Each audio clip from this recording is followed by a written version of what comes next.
All right, good afternoon. Welcome to the afternoon experiment. My name is Emanuel Livingston. I'm with you for a little bit today. I think today is really going to be a short show. I say that meaning it every time, and then something happens and y'all trick me, but not today. Robert Willis, good afternoon. Robert Willis. Jerica Van, she says first. She is first on Facebook. Erica Hummins, representing Reading, good afternoon. Good afternoon. Sierra Brooks says second. She is second on Facebook. Good afternoon. Anthony Prosser says 2. Good afternoon. I think that rounds out the top 5, don't it? 1, 2, 3, 4, 5. Yeah, round out the top 5. Thank you guys for checking in, supporting me. I appreciate y'all. Louis Talbert, representing Sharonville. Good afternoon. Got Kush in the house. He says 3. Good afternoon. Good afternoon, Kush. Sierra says she's representing Boston, by the way. DeAndre said y'all cheated. Good afternoon. Thank you for checking out the show. Anthony Prosser, good afternoon to you. Stephanie Hyde says number 6. Good afternoon. J Rose says first. Okay. I'm not sure which YouTube page he's on, but he may be first on that page. David Herring, good afternoon. Good afternoon. Representing Butler County. We got Brent Beard in the house, representing Dallas, Texas. Good afternoon. Pamela Kinney, representing North Avondale. Good afternoon.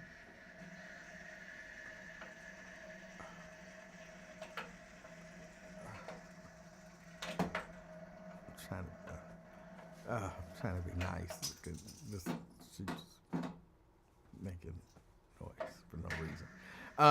Dwayne Larkin, representing Mount Airy. Good afternoon. Good afternoon. Vince, wait a minute. Hold on. Stephanie Hyde. Good afternoon to you, Stephanie Hyde.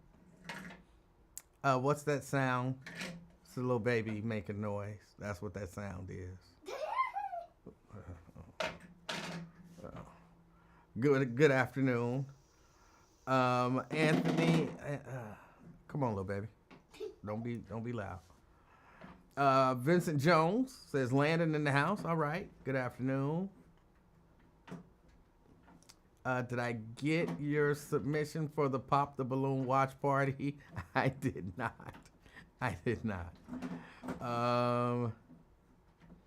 Let's see. Janice in the house. Good afternoon, Janice. Nat Turner. Good afternoon, representing Madville. Good afternoon, Daryl Carpenter in the house, representing the park. All right. Good afternoon. Let's see. DeAndre's in there. Terry Anderson, representing downtown. Good afternoon. Tanika in the house, representing beautiful Orlando, Florida. Good afternoon. He said grudgingly. Veronica Burdine in the house, representing College Hill. Lewis Johnson, better known to you guys as CK. He's in the house. Good afternoon. Got Yo Underwood. He said he checking in from Nikki's house. Oh, I'm not mad at y'all. Hey, y'all grown. Little baby. Come on, don't be loud. Don't be loud. I don't want to have to send you away. What do you mean? Where? I don't know. Out of here. Where? Out of here, upstairs. Where? Upstairs. I'll send you upstairs if I have to. Oh. Then I'll take your cup away. Ken Mitchell, representing Virginia. All right, Ken, thank you for checking us out. Let me see. I think that's it. Raven Mundy in the house. Good afternoon.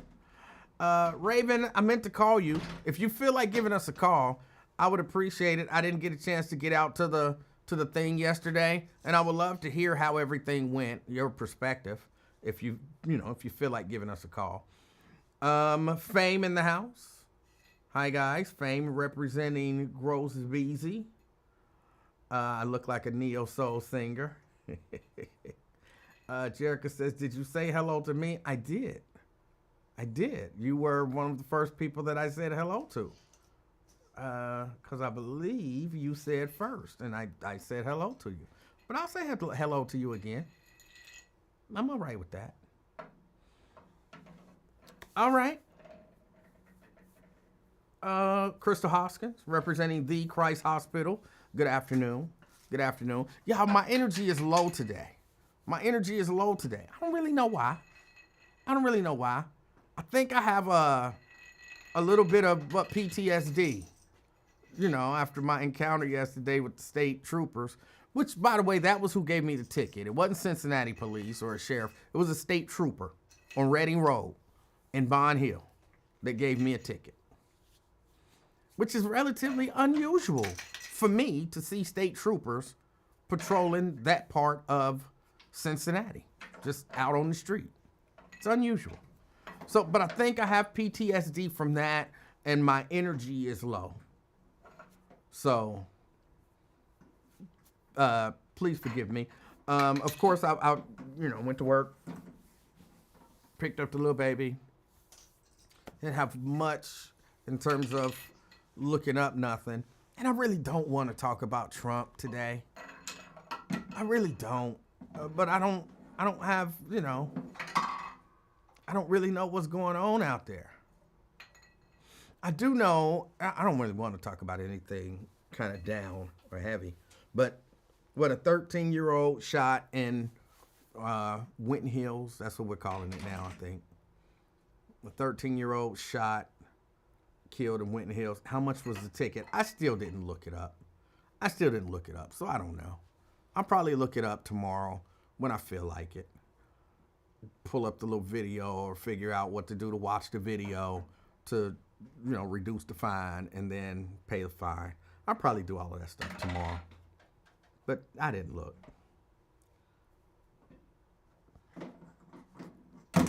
Nokia says awful. What's awful? I don't know. Nat Turner, he says, Dr. Umar is cool, but we need to stop saying Kamala Harris ain't black. I don't mind people saying Kamala ain't black. I mean, I get it. She's not, what some people look at and, being black. I get your concern with people saying it, but I don't know. I guess, hold on, I guess I'll agree with you. If she says she's black, then okay. She's black. She has a black parent. And if she says black and she identifies as black and she kind of operates in the black space, then yeah, we can give her black. But if you don't feel that way, it don't bother me. I don't like the way people, were just, even then and now, they're disrespectful to her. It's got nothing to do with her Indian heritage. It's got nothing to do with whether or not she's black. I believe a lot of that stuff is just good old-fashioned misogyny. Good old-fashioned, I'm sexist, I'm anti-woman, just that stuff. I think, hold on, I got a call coming in. Hold on a second. Hello? Emanuel? Yes, Raven Monday. Yes, sir. How are you? I'm sorry, I had the ringer turned off because yesterday Twin kept calling. So I had to turn the ringer off. Is Twin banned from the afternoon experience? No, but he is banned from calling 3 times in one show. Yeah, that's he when he abusing the phone policy. Yeah, when he got on his 3rd call, I had to turn the ringer off. Oh, okay. So, how did everything go yesterday? How was the event? It went really well. It was a lot of people there. Actually, I want to say I'm really proud of everybody for showing up for the expo. 'Cause stuff like that, it could go either way when it's an event, and I hate to say it like that, but when it's an event that is meant to the sole purpose of it is to celebrate us and to support us. You just never know what you're gonna get. But I am happy to report that it was a packed out event. A lot of vendors were there with a lot of good stuff, and there was a lot of people there patronizing those businesses, and so it was a beautiful event. It was nice to see my people come together and do something to support one another. It was beautiful. Okay, great. And then the conversation piece, I'm sure it wasn't called conversation piece, but the conversation piece that you were involved in with Dr. Umar Johnson, first, was that your first time meeting him in person? Yes, it was. And was he nice, kind, pleasant? Yes, he's a very nice dude. Okay. I didn't know how it was gonna go because when he first walked in, I guess he was in show prep mode or whatever. And so when he first walked in, he was very standoffish, and we had a green room in the back and the back of the stage or whatever. And me and Aaron were sitting in there, and then when Dr. Umar got there, he walked into the room and he walked right back out, and then. Okay, hold on a second. Am I on a speakerphone or something? You might be. Hold on. Because you're kind of low, and people are asking me to turn you up, but you're low coming in. So I am on speakerphone. That's only because I'm driving though. Okay. Yeah, you know how I feel about that. I know, but I can't stop nowhere because I'm on my way somewhere that I have to be very. Well, hold on. Let me see if I can turn you up a little bit for them, because you're coming in a little low, but I should be able to fix that. Okay. How about now? Can you hear me better? I can hear you a little better. Or I can just take the phone off the speaker and talk to you the regular one. No, because I don't want you to, fall into the trap that I fell into yesterday and get a ticket. I heard about that. Yeah, so we'll keep you on the speakerphone. I think I turned it up a little bit, so we should be good to go. Okay. But yeah, so when he first walked in, we were in the green room or whatever, and he walked in and he immediately turned around and walked back out, and one of the event organizers was like, "Where did he go?" And then one of his security, because he does travel with security, which I did not know, but it makes sense. One of his security was like, he said he needed to be alone, like he needed to be isolated. And so, okay, that's different, but I guess. So that happened. But then after everything was said and done, I actually got to meet him for the first time for real. He's a really nice dude, a really respectful dude. Something that I picked up on was the way that he interacts with women. He's the kind of man that when he is in the presence of women, you can tell that he's very protective of women. He is very he is very acknowledging of the presence of women when you're around him. He was very respectful to Ms. Linda Matthews, who was one of the event organizers. He kept referencing her as Queen Mother, and all of the women that were around him or in his vicinity, he very much so treated with the utmost respect and the utmost, sense of protection and all those good, positive male energy things. So I will give him that. He's a very respectful man, and he is very much so just a gentleman for sure.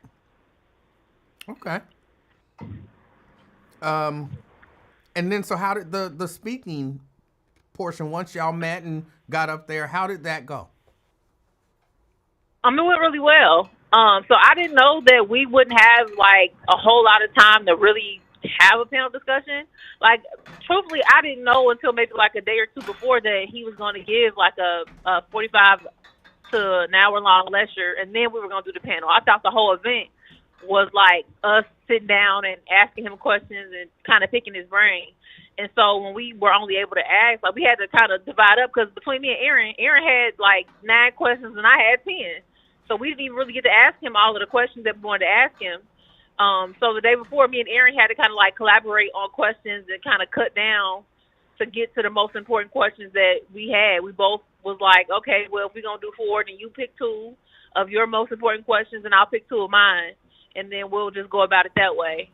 I wish we would have had more time to actually like have a real panel discussion because I feel like the way that it went, like it was still effective and it still, you know, I was still able to ask some important questions. Aaron asked some important questions and we were able to get that insight from Dr. Umar. But if I'd had it my way, I would have wished for the panel portion to be longer because the audience had questions too, and I feel like he could only really answer 1 or 2 before he had to go and be, you know, seen somewhere else. Because he was on a time crunch. So once the panel was over, he had a couple other places to be as well. But other than that, I think that it went really well. And I'm happy that I got to ask my 2 questions, because I feel like both of those questions were something that I needed for not only myself, but I needed like the whole room to hear the answers to some of them questions as well, because I can say stuff until I'm blue in the face and people gonna look at me like, she a young girl. She don't know what she's talking about. She blah blah blah blah blah. But if it's somebody like Dr. Umar who is saying the same things that I've said, it's a little bit harder for people to argue with that. So it just was. I feel like it was overall a great event. I met a lot of good people. I met Miss Pat. I saw her in the chat earlier. I met Miss Pat. I met a bunch of other listeners. I met Eisen Evanston. She told me her real name, but I'm not gonna tell y'all her real name. But I met a lot of listeners, and you met who? Huh? You said you met somebody, and you wasn't gonna tell us her name. I said I met Eisen Evanston. Oh, okay. Yeah, she told me her real name, but I'm not gonna tell y'all her real name. I don't even know who that is, so okay. Well, people who listen to Lincoln Show know who that is. Okay. But yeah. I just met a lot of listeners and a lot of people, and I really appreciate everybody who just came to support me and to love on me and tell me that they believe in me and that they enjoy, you know, hearing my voice and kind of, you know, being able to see me in action. And I felt really loved and supported. So I really just want to thank everybody for coming out. Now, what was the if there was a takeaway or 2 or 3, whatever, what were the takeaways from the lecture and the panel discussion? I believe that some of the major takeaways, number 1 is that, you know, the Black community in the city, we have to be a lot more proactive in our activism. We have to be a lot more, we can't be as lackadaisical as we once were. Like it's very apparent that we have work to do, that we have mindsets to change, that a lot of us are comfortable with the way that things are. No matter how much we complain, no matter how much we don't like it, a lot of us are not equipped or not motivated enough to actually make change. It's kind of like that conversation you was having with, and I hate to bring him into this, but he was a prime example of it. That conversation you was having with Twin yesterday, when you asked him, do you care about what happened in Lincoln Heights? He said, yeah, I care. And then you asked him, well, what are you prepared to do about it? And he said, I ain't doing nothing. Like, that don't just exist in Twin. That exists in a lot of us. I feel like the panel and even his lecture was just like a call to accountability. That was the theme, I believe, of the entire night, was accountability. What are you prepared to do to see the changes that you want to see? What are you prepared to do to hold people accountable? What are you prepared to do to hold yourself accountable for some of the stuff that you see in the city and you don't like? Are you prepared to, you know, have the kind of conversations that involve you having to sacrifice your comfortability in order to see change happen? And I think that, you know, the theme of the panel was, you know, the Black family, but truthfully, listening to all of the conversation and being able to ask some of the questions that I asked, what I realized is that the Black family is kind of like the foundation of progress for us. The Black family is it encompasses so many different things, and the Black family is the number one thing that affects, all of our issues. It is touched by all of our issues, our political issues, our economic issues, our, civil issues. All of those things are encompassed in the Black family. And so if you have, no loyalty to the Black family, do you really even have loyalty to the struggle, or not even the struggle, but fighting the struggle? Do you even really have loyalty to, the things that you claim to love and want for Black people in terms of progress? You can't say that if the Black family is not a priority to you. So I think that overall, it was just a call to accountability, and it was also a reminder of who we are and what we're capable of when we decide to make the necessary sacrifices to see progress. And so I left last night for sure inspired and wanting to learn more, especially in terms of like Pan-Africanism, and because I had already had a low level of interest in it, but it's definitely something that I want to look more into, because when we started talking about, Africa and Ghana and, the infrastructure over there and the economics of what's going on over there right now, I was kind of lost because I haven't done my research, and that's on me. But even in that was my call to accountability, to be more informed. But overall, it was accountability. It was reminding us of who we are and what we can do when we are ready to make sacrifices, and prioritizing the Black family.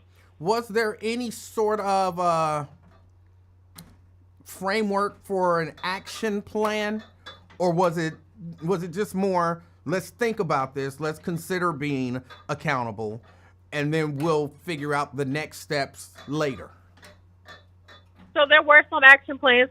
He did, mention some of the programs that he has, that he was offering.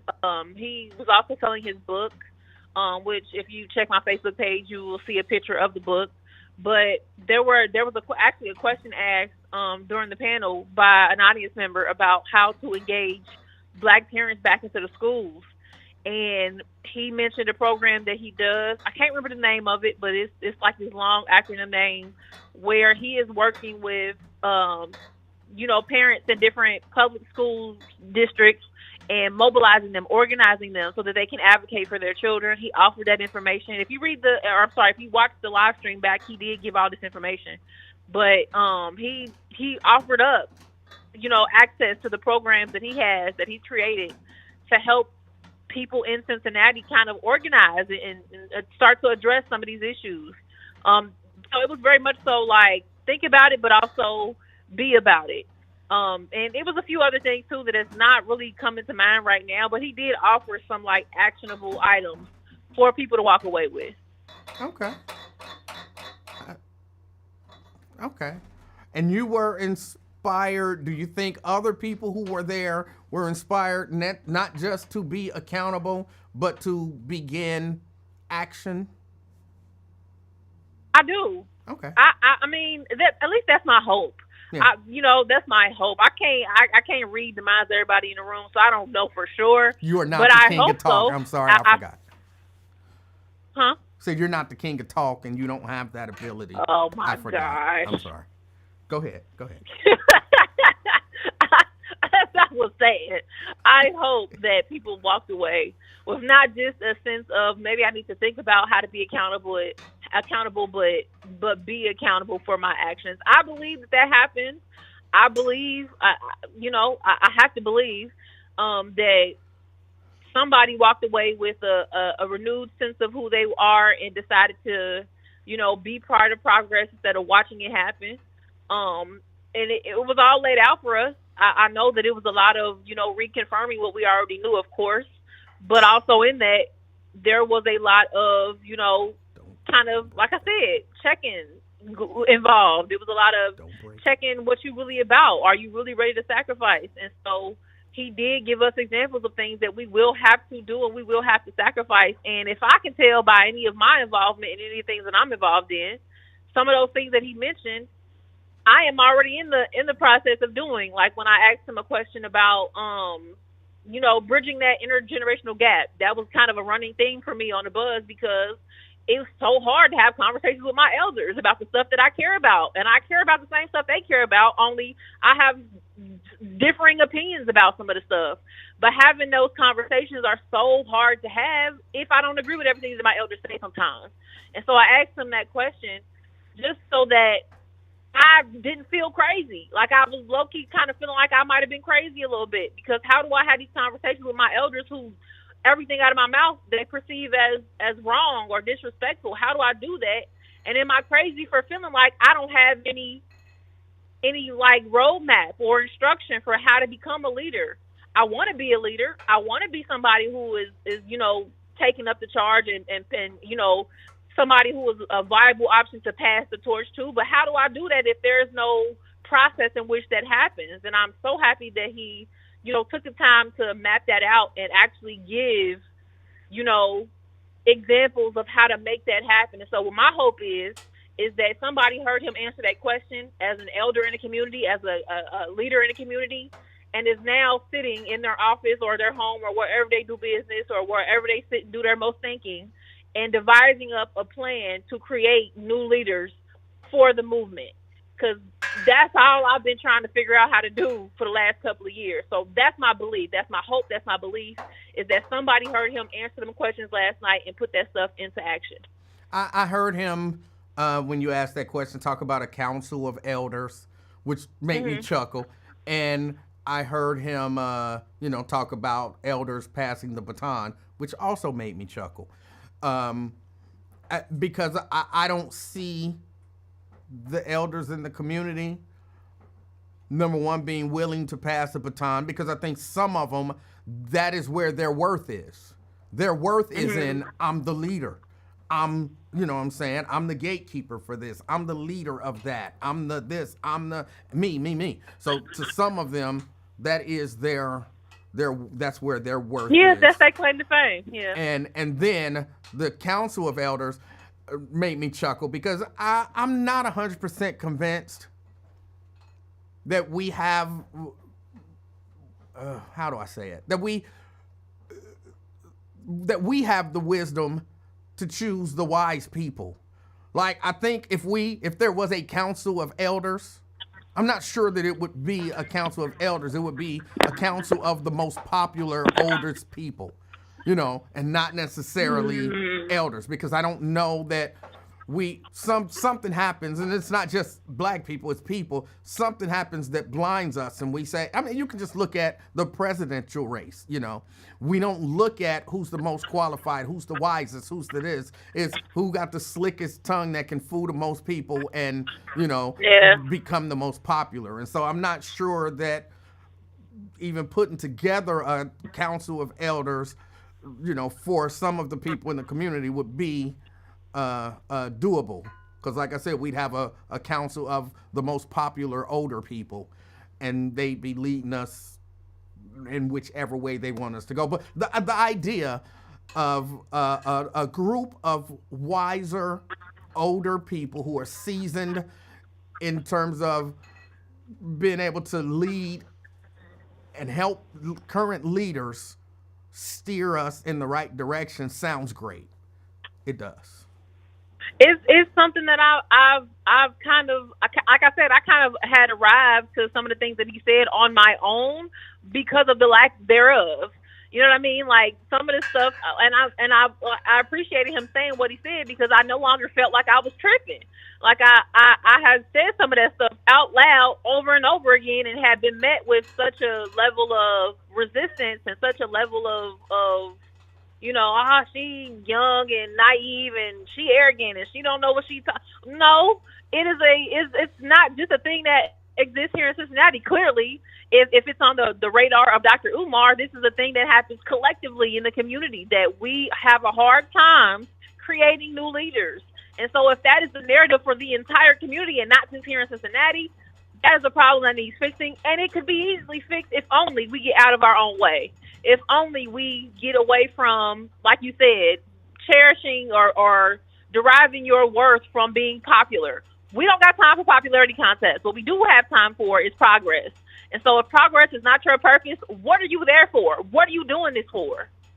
You in the way. Get out the way. All right. Well, I just wanted to, since you were there, I wanted to get your take on it. I'm very happy that you were there. And you already know all of that. I want to see you shine Yeah. and, prosper and all of that good stuff. And I like the fact that you're a younger person trying to move in this space. It is disheartening to see how a younger person, because you can't say to people, we need young leaders, but then when somebody attempts to step in and move in that space, you say, oh, you too young, you don't know nothing. Yeah. I want you to lead, but I want to completely diminish you and tell you don't know anything, and I'm definitely not going to follow you, but you should be a leader. That's kind of crazy, and it is frustrating, but I'm glad to see you persevere and move in that space. And truthfully, like when I look at my life, I know that this is what I'm meant to do. So that kind of makes it easy. Like it don't make it easy, like logistically, but it makes it easy for me to stay focused and stay motivated because my whole life has been this. If I really truly sit back and think about it, my whole life has led up to this. And so I can only be grateful for the opportunity to be in this position and to do this work. I have a lot of peers who are, who want to engage, but they don't necessarily have the same motivation that I do because of the things that you mentioned, because of, the very hypercritical, contradicting messaging that is put out towards young people who want to take part in movements. Like, you got to be prepared to ruffle some feathers. You got to be prepared to not have to always feel like you got to submit to those that came before you, because sometimes they be wrong and they need to be told that they're wrong. And if you're not prepared to take on that fight and be called disrespectful and a little boy or a little girl, or take some of that pushback, then it might not be for you, at least in this space, until we can change the narrative or change the mindset. But I'm built for this. I'm not. I've been getting called names for the last 3-4 years. I am not new to this. I'm true to this. So I'm gonna keep doing what I got to do. I'm gonna keep pushing for what I want to see in my community. And if that means some old man gonna cuss me out, then so be it. And my other suggestion, even though nobody asked for my suggestion, my other suggestion is really simple. For some young people, when older people won't let you in that space, create your own space. Like, being Absolutely. A leader really just means, at least from my perspective, in my mind and in my opinion, it just means I see something that I think needs to be changed. I'm going to lead the charge on that. And I'm going to do the work, and then hopefully people will see what I'm doing and they will follow. That's what a leader is the person who's doing, and then there are people following them. And I bring it up because I do read a little bit, and I've read, and of course, seen, movies and whatnot, documentaries and such about the relationships between, even during our civil rights struggle. Like, okay, Dr. King was a young guy, but there were other young people, and they couldn't move in that space. They created their own movements, and they tried to work with them, but sometimes it didn't work out. But that didn't discourage them, and they moved in their own space. So you may be a leader, but you might not be the leader that quote unquote get results. Because a lot of times people did stuff, and there was a clip that I was watching, I think that Brent had posted on the Friend of the Buzz. And I don't remember the brother's name. And I know who he is, I just can't remember his name, the dark-skinned, bald-head brother. But one of the things he was saying was, basically I'm a radical. He said, and, the interviewer who was trying to diminish him was kind of questioning him on that. And one of the points that he made was, hey, I'm going to be out there doing what I'm doing. And basically, I might not get results, but those people are going to look and say, I would rather go deal with a Dr. King as opposed to me. And so I might not get the credit and all that kind of stuff. I didn't make the change, so to speak, but I pushed you to the one that was socially acceptable to make change to. And sometimes that's the way it's got to be.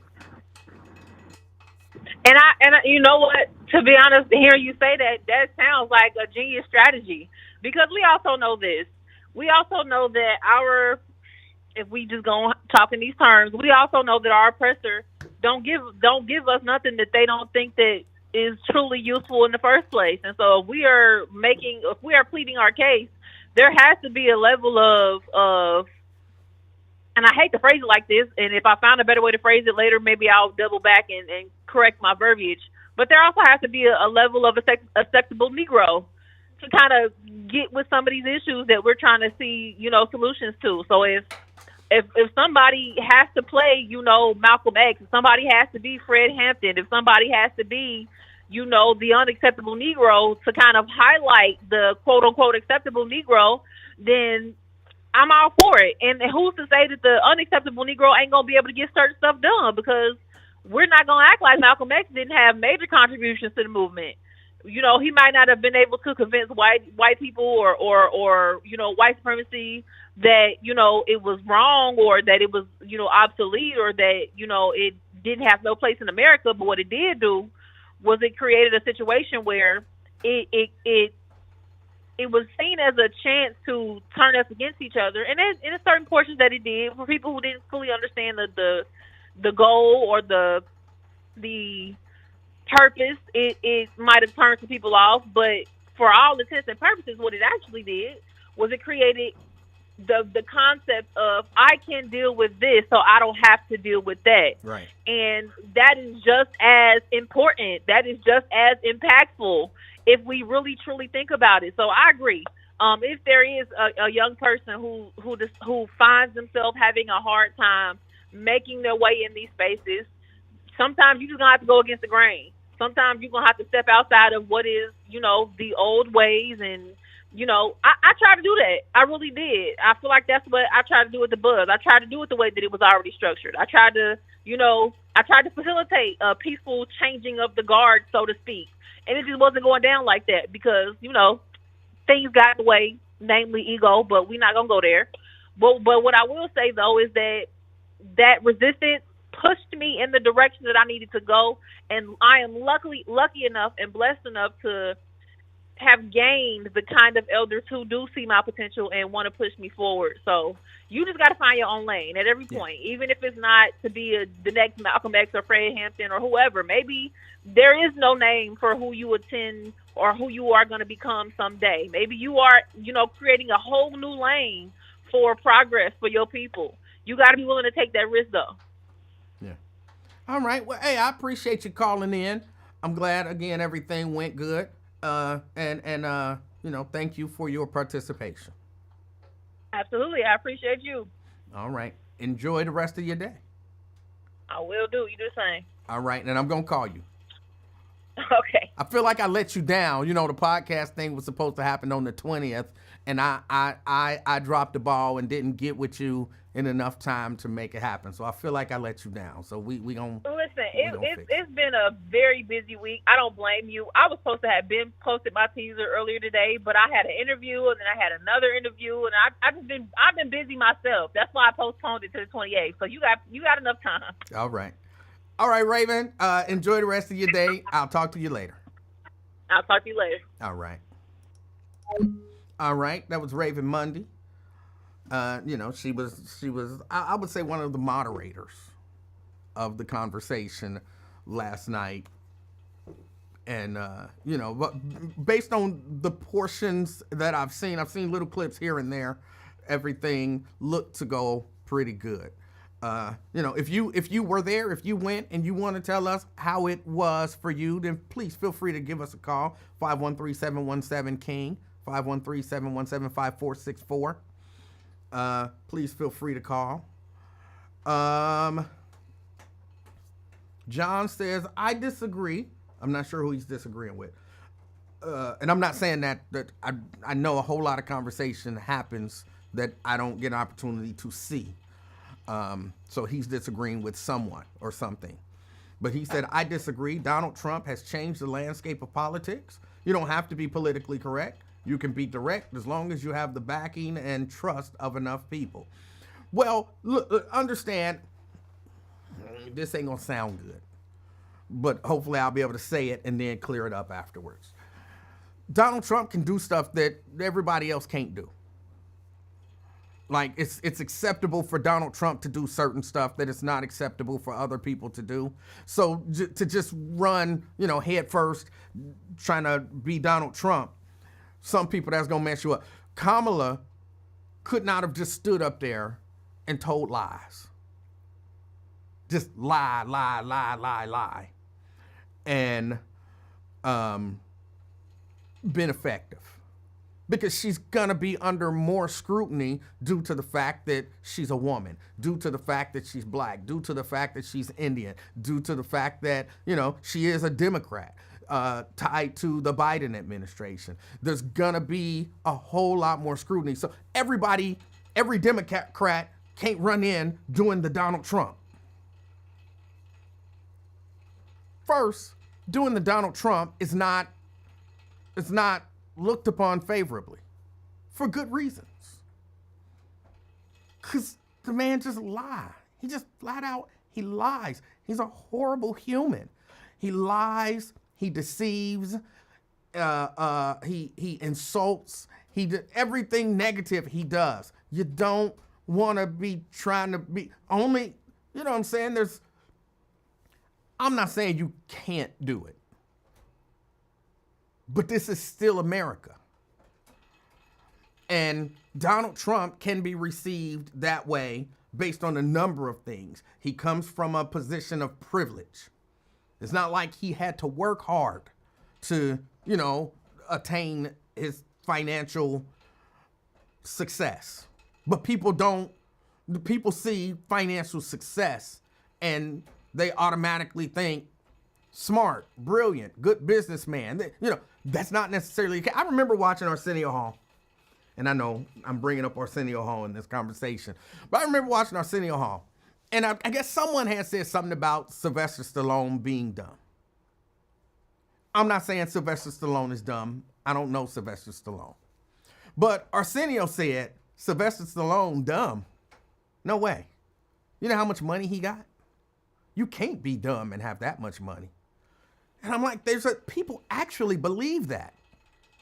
So if my daddy died and gave me my daddy gave me $400 million, I got $400 million, what, now I'm automatically a genius?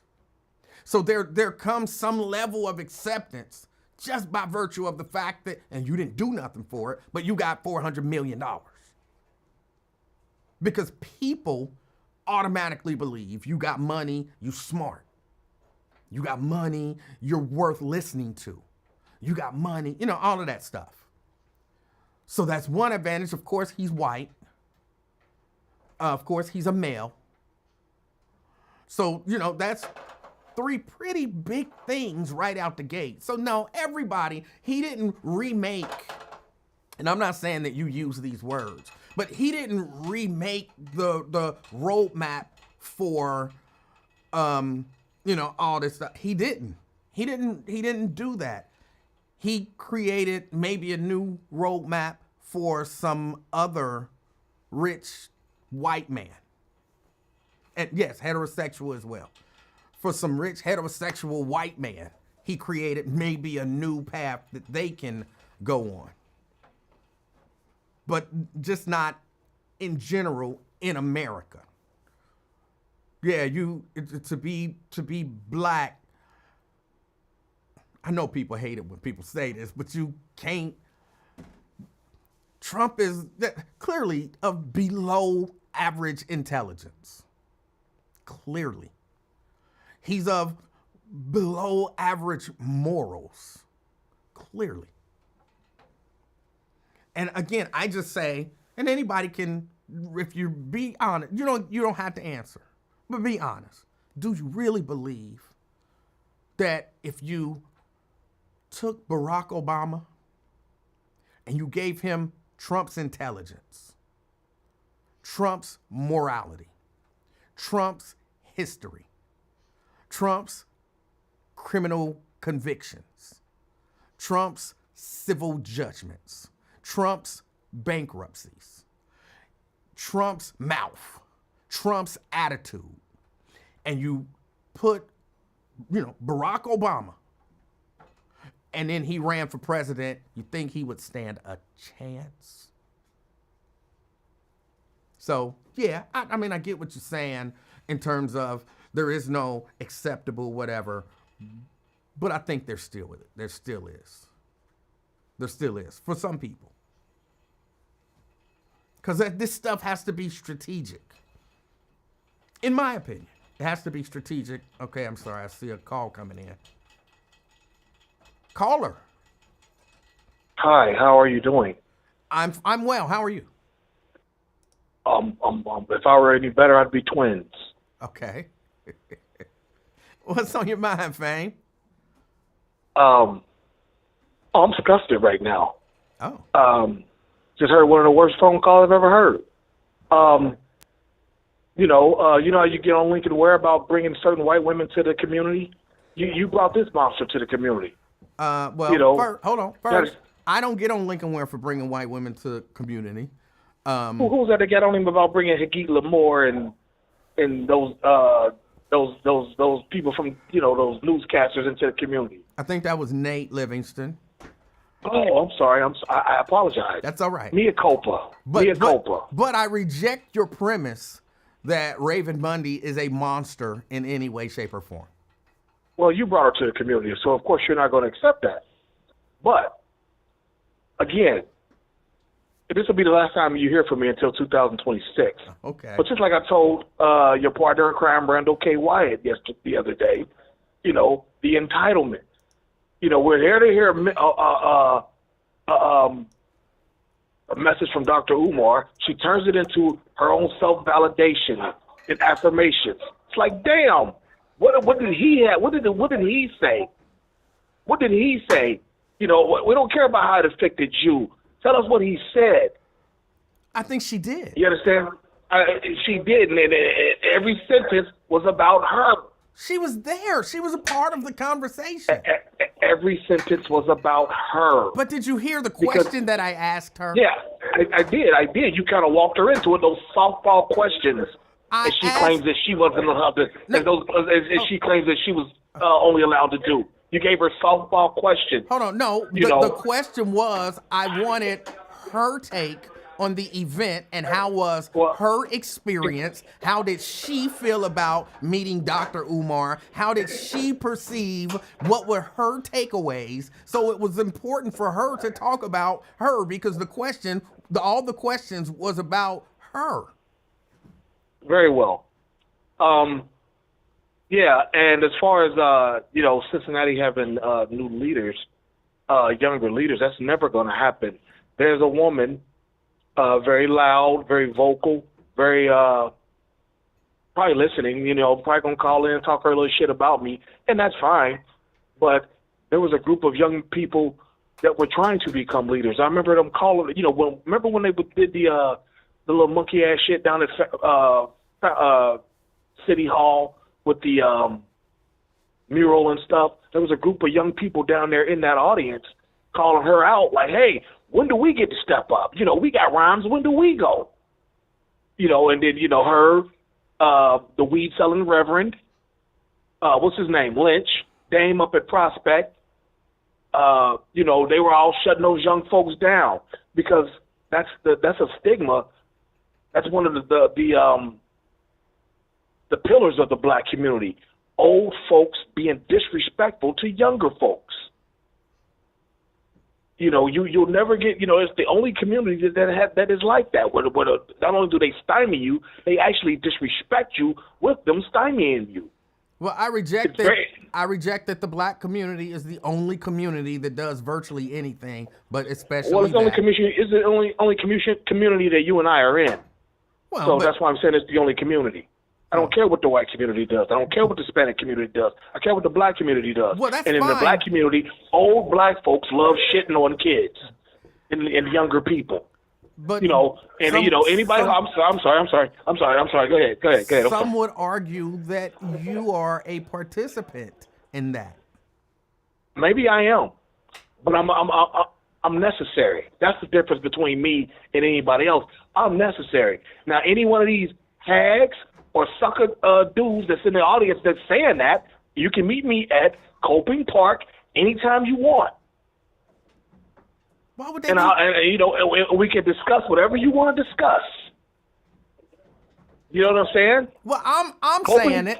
No, I'm saying that you are participating in it. No, I'm not. I don't think I am, but okay. But hey, I'm not gonna reject your opinion. That's your opinion. If that's the opinion that you have of me, if that's what I'm giving you to work with, I have nothing more to add to that than to just say I apologize, but that's not what my intent is. You know, that's just how you're receiving it. You know, because you know your protege is being called to task. I don't know that you're not actually calling her to task. It just feel like you got an axe to grind, and you don't like her. I do. for I can't whatever stand that reason. motherfucker. I do. I do have an axe to grind. Right. So it's I not. do have an axe to you're grind. I calling don't to like task. her. I am reveling in her misery. F you, woman. You got what you deserved. Okay. I'm sorry. You know, but hey, I mean, you brought it up. I just figured I rather than rejecting your deposit, I just figured I'd say, I agree, and here's why. Right. So you can, but I don't know that it's consistent to complain about older people being disrespectful to younger people when you yourself admittedly are an older person being disrespectful to a younger person. There's no consistency. Because that entitlement of that generation, the entitlement of that generation is like, you know, you got to be, you know, it's kind of like rap music. Everybody thinks that just because I like rap, I have to like every rapper. No, I'm the consumer. You have to have me gravitate toward you.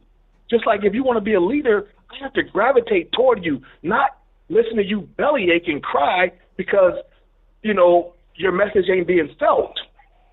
But every leader is not for every person. So maybe what some of us older people have to understand is, all right, you can be a leader. I cannot like you and I cannot follow you, but that doesn't take away from the fact that you're a leader. You're the group of people that you lead. I'm just not a part of it. Yeah, exactly. You can call yourself what you want to call yourself. Just like musician Andre Young could call himself Dr. Dre, even though he's not a doctor. You can call yourself what you want to do. Just because you call yourself a leader doesn't mean that you are. Okay. Okay, so yeah, that's all I got. Hey, man, it's always a pleasure. I really wish we talked more because I enjoy your show. But like I said, sometimes I would just feel like, other than the day, I would just feel like I'm being redundant, you know, piggybacking on what you say because we agree so much. But hey, man, it's always a pleasure. Always. You know, I had fun, and I'll holler at you in 2026 unless something chaps my ass and makes me want to call. All right. All right, B. All right. All right. That was Fame. Look, I understand to some degree what he was saying. Some of what he was saying was really just hate, and he admitted it. You know, he has a degree of... Oh, hold on. I got a call coming in. Brent. What's going on, E-Man? How you doing? Oh, I'm good. Yeah, I did get a chance to listen to the live stream that was on YouTube, and it was pretty good. He did lay out. I'd have to go back and look at it, but he did lay out, especially during the question and answer, 4 and 5 points on what the community, you know, specific to Cincinnati, but I'm sure he says it every stop he goes, on how to make improvements.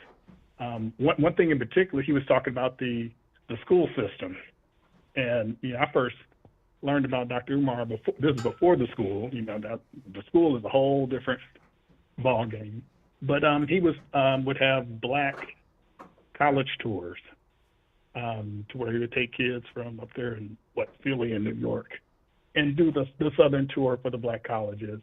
But also with him being a certified or licensed school psychologist, he does a lot of work in trying to help black parents keep their children out of the special education system and off of Ritalin and those other drugs. So that's some stuff that he does. And he actually, the number he gave out, I think it's been like 10 years ago, but he would give out that number, and it was like a Tuesday morning, 7 o'clock Eastern call, to where, you know, just random parents would call in and tell them the situation that was going on with their children, and he would give them documents and forms to fill out and tell them exactly the steps they had to take in order to challenge what the school was telling them that they had to do, even though they really didn't have to do it.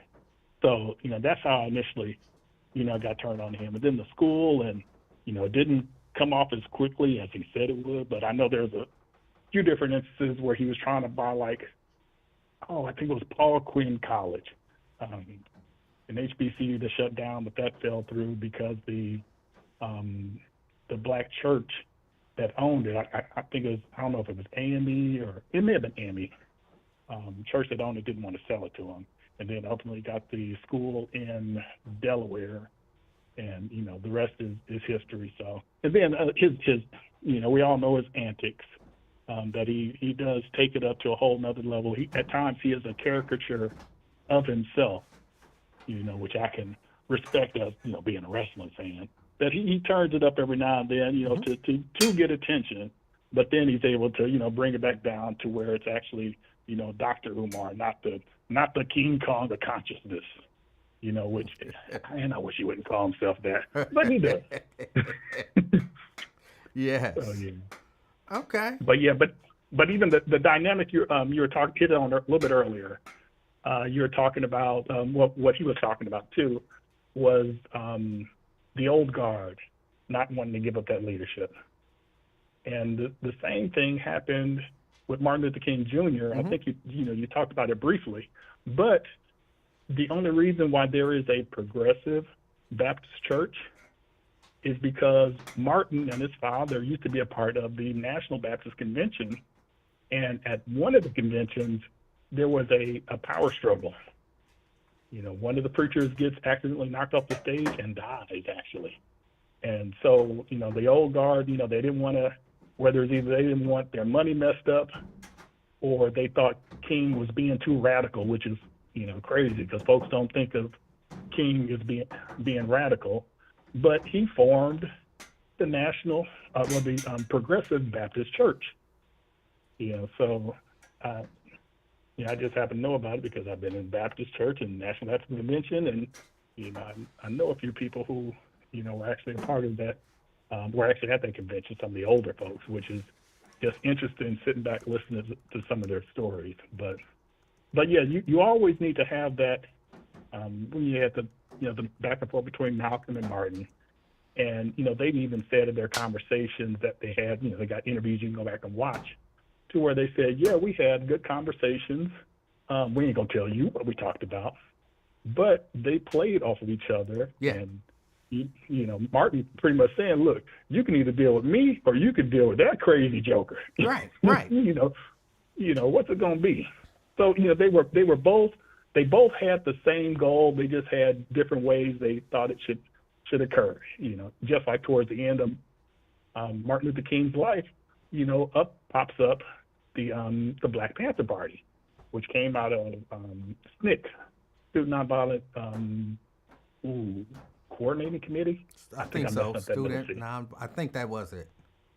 Yeah.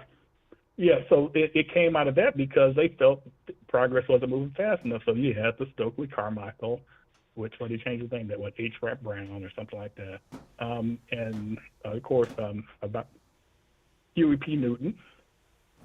So I'm missing the other name. I can't think of the guy's name, but he actually became a politician out there in San Francisco. But all of these organizations are necessary, and each of them show where that when the old heads didn't step aside or help, get them to where they need to go, they created their own. Right. They didn't sit back and complain. They didn't sit back and whine and moan. Well, they did. Well, they complained and whined and moaned, but then they got to the point where, okay, I just make my own thing. Right.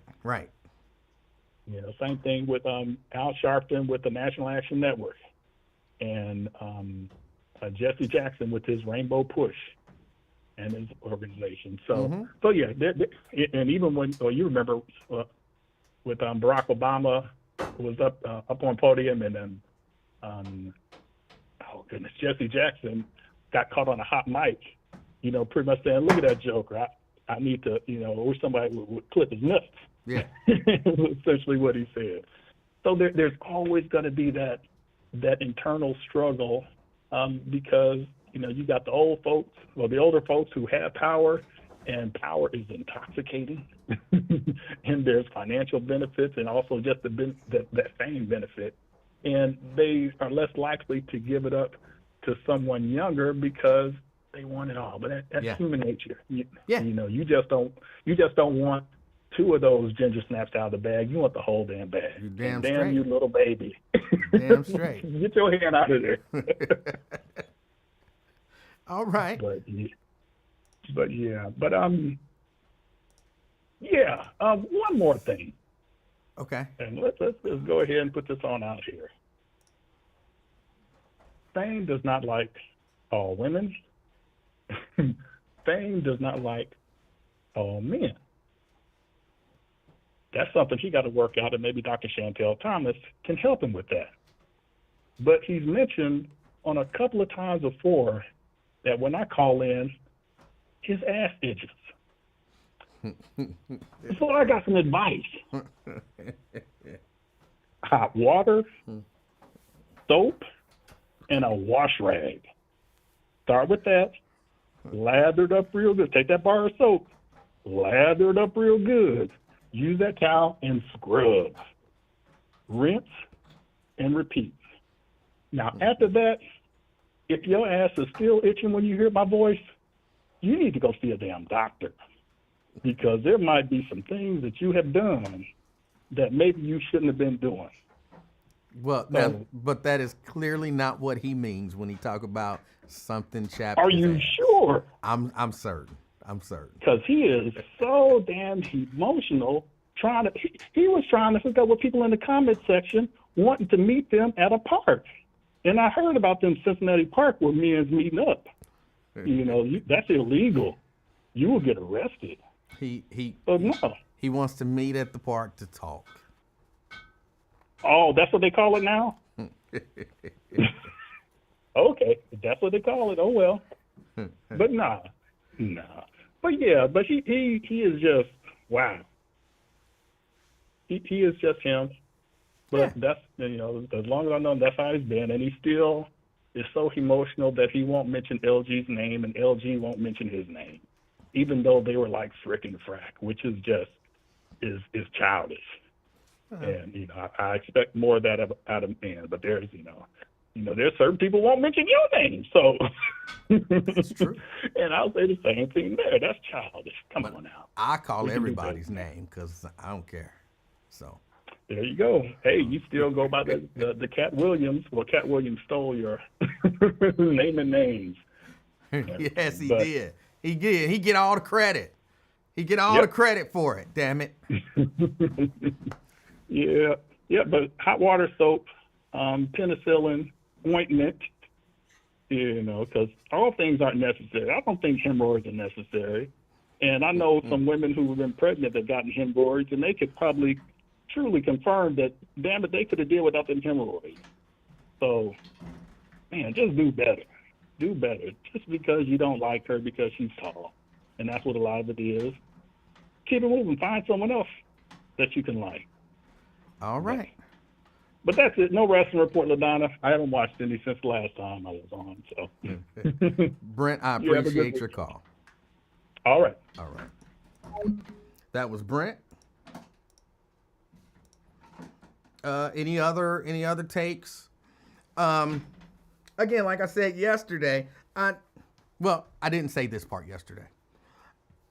I do get frustrated, and I heard Dr. Umar Johnson say this when I was watching Lincoln's show, and at least I think I heard him say it on Lincoln's show, and then I heard him say it again. Okay, hold on, I got another call coming in. Hold on a second, caller. I heard him say it again in a clip that I heard at the event, that we're the only community where our older people don't want to basically cede leadership to the younger people. And I hate when I hear people, almost anytime you hear somebody say, black people are the only people who, they're not telling you the truth. They're not telling you the truth. How old was Strom Thurmond? But he was still a senator. Mitch McConnell is what? He's 83 and he's just now saying, I'm not going to run again. It's black people are not the only people who stay in leadership too long. Uh-huh. CK. I could have cussed your ass out. Uh-oh. Uh-oh. CK? Hello. Oh, I'm sorry. You all right? How there? you been? Yes, I was talking to a pleasant. Yes. All right. What's yes. on your mind? Hey, man, great show. I just heard my man. What was his name? His name Brent? escaped. Brent. Okay. Brent, the wrestling dude. Yes. Yeah, I just listened to him. His call was, I liked it. You hear me? I liked it. Okay. I mean, I feel that you've been doing progression with your podcast. What's your feeling on your podcast progression, sir? Your PP. I don't like the way that sounds. I mean, my bad. How do you feel about your podcast progression from the beginning to present day? I feel like it's still the same. Are we getting up there? Are we close to the numbers? I mean, has it gotten bigger? It's gotten a little bigger, but I mean, I'm happy with whatever it is, but I think it's been the same. I don't think I've shown any growth or progression, but that's only because I don't need to, because I'm already there. But, you know, everybody else. When you say you were already there, what you mean by that? I mean, I'm already, like, you know how people have to grow and become a better version of themselves, you know, to become the ultimate version of themselves. I'm already the ultimate version of myself. So there's no room or need for growth. So how long have you been the ultimate version of yourself, sir? I would have to think back on it. It's not that important, though. Just know that. I mean, like over 5 years, or over 10. What you mean? Like you had it, like you had to get grazed to get that. That wasn't in your dark hair, like, was it? I think it was, yeah. So you saying you always been the best? No, you could be? not always. Oh. But I definitely am. I mean, because you know me, I was progressing, you know, being a man of God. And like I said, when I added this prayer, the prayer and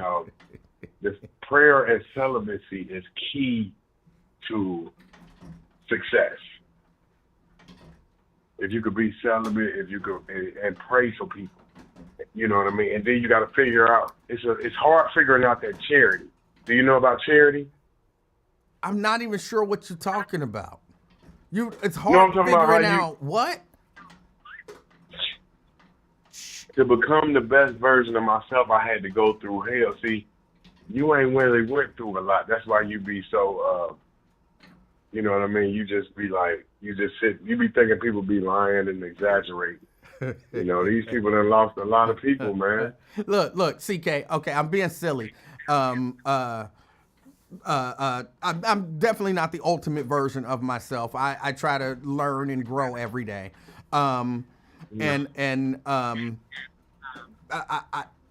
I grown? I hope I've grown, you know, since I've started this on this particular platform. I hope I've grown. But I don't know. I'm pretty sure I have, but I'm not 100% sure. I don't understand the whole you have to go through. You said what? Something and your adversity, celibacy, so your you adversity. can learn about the cherry. Yeah, you have to pray, celibacy, and prayer, celibacy, and charity. Those are three keys, three monumental keys to success. And, hold on. I'm really confused. There's a little bit of noise going on in the background. Hold on, let me fix it. No, not you, not in your background. In my background, little baby is in here, okay. and you know she's doing some stuff. Did that come out of there? That's okay. I'll fix it. Little baby is in here, and she's doing some stuff, and so I'm having. You're saying, what's the last thing that you're saying that begins with a C? Charity. Okay, because I thought you were saying cherry. And I was like, he's making a bad joke, I think, but I wasn't sure. And that's why I kept trying What to you thought I was saying? Cherry. No, charity, like Okay. charity Okay. to give. Yeah. Okay. I didn't know Yeah, how yeah. celibacy and figuring out the cherry all went together. So Yeah, knowing that I still don't know how charity and celibacy go together, but I'm sure you're gonna get there quickly. Yeah, prayers, celibacy, and charity, they all align. Okay. So you take the sex out of it so you could be more loved. See, women love you more when they know, what I mean, what you about. You see what I'm saying? They know more of you about when you're not lustful. You know what I mean? When you're just a regular person, now you're in need. So it's no impressing. I'm just a celibacy leads to honesty. See, I don't have to try to impress him. I'm just, I am what I am. See, okay. But sometimes when you're trying to get them girls, you might try to put on a facade. Okay. That's so when you be celibate, that makes them throw it at you. And then you got to understand the charity is you got to be willing to give. Whatever you give the world gets back. But try to give to people who appreciate what you give them, Livingston. This is key. Okay. This is key. Don't just give it just to give it. Right. Give it to somebody that appreciates it. Okay. Like a hungry person, you feed them. Now they appreciate. Bullshit. Oh, that's how they be when they eat. Cause they starve and you came through. Go to corral, gift card, something like that. Well, you take care of. Hold on. I like to give. Now, it is nice to be appreciated, but I'm going to tell you that when I give, one of the last things that I'm thinking about is the reaction of the person that I'm giving to. I'm giving, for me, it is selfish, but I'm giving because I see usually a person with a need and I want to try to help meet that need. And it's somebody that, either I might think it's worthy or again, I might not know them. I might not ever see them, even sometimes anonymously where I'll never know their reaction if they appreciate it or not, but I want to help meet a need. And I think if you're giving because you want to receive appreciation, praise, or anything like that, then that might be something inside of you that you might want to work on. No, it doesn't need to be worked out.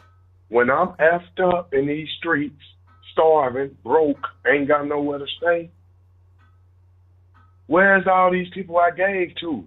What is you talking about? That's reasonable. If I helped you out when you needed a place to stay, Livingston, good God, can you look out for me? Damn. That's not asking for too much. Stop making me like a bad guy because I'm helping, but I'm helping you because I could be in the same situation as you, sir. Okay, that's not unreasonable, sir. Again, it's not necessarily unreasonable in my mind. I'm not telling you you're wrong, sir. I'm telling you that in my mind, you're operating maybe out of the wrong spirit. Okay. Oh, I got you. From my perspective, look, if I'm ever in need, I'm not going to the people that I helped. Like, I helped you, now you help me. I hope that because I gave freely with a good spirit and the right heart, that the universe, if you want to call it that, sends me somebody to help me with a good spirit and a right heart. But I didn't give to get in return. I gave to give. That soliloquy was said eloquently. That soliloquy was excellent. You hear me? I couldn't have said it better myself. You're right. You 100%. You saying the stuff I do for people is gonna come right back around. You ain't got to appreciate. You ain't got to look for it from the same people you gave it to. The world is just gonna pay you back the way it goes. Oh, well, the way it's going. It may or it may not come back around. Hopefully, you never need it to come back around. Oh man, I definitely listen, sir. Only reason I'm giving because I know I feed people because I know I'm greedy. I like to eat. So Okay. by me being so generous with food giving, people right back that way with me. All right. You see what I'm saying? I Girl do. gave me some Chinese food today. All right. What's your You go-to? know what I mean? What's your go-to Chinese meal? I like the half rice, chicken lo mein. Give me the pork and chicken lo mein, half rice, half chicken. Throw that soy sauce on that joint. Or you can get the 10 wing not hot, 4 chicken wings and French fries, New York style. I can go with that hot sauce and ketchup. I can go with that, but that lo mein, rice, chicken, pork, mush it all together. All right. What you think? Well, I've never had any of those dishes, but I asked your opinion, and if that's what you like, that's what you like. Hold on, you never tried lo mein? No, Chicken lo mein? no, So what you be getting, the pork fried rice? man, I'm shrimp fried rice all day. You want that Yeah, shrimp fried yeah. rice? Yeah, I want shrimp fried rice. Shrimp fried rice. Yeah, shrimp fried rice. That's what I want. Yeah, all day. Maybe some So Hong you get Kong the shrimp chicken. You know what I'm saying? Every once in a while, you want the Hong Kong chicken. Hong Kong chicken. Hong Kong chicken. Hell yeah, Hong Kong chicken. That's what I want. Yes. Those are So those do you are my get two your go-tos. shrimp fried rice with the chicken wings? No, I've never had shrimp fried rice with chicken wings. I like the way your culture. It's like we're in a whole different world when we eat right around the corner from each other. That's crazy. I'm like, hey, that's pretty good. You ain't even ate the ghetto version of Chinese food like they be doing in New York. New York start just getting the chicken, 10 wing not hot, 10 wing not hot. Yeah. Chicken wings with that. Oh my God, man. Man, I'm gonna listen to your program. Thank you for checking my platform and much love to the family. You know how we do it. All right, and you shouldn't do the voice, just so you know.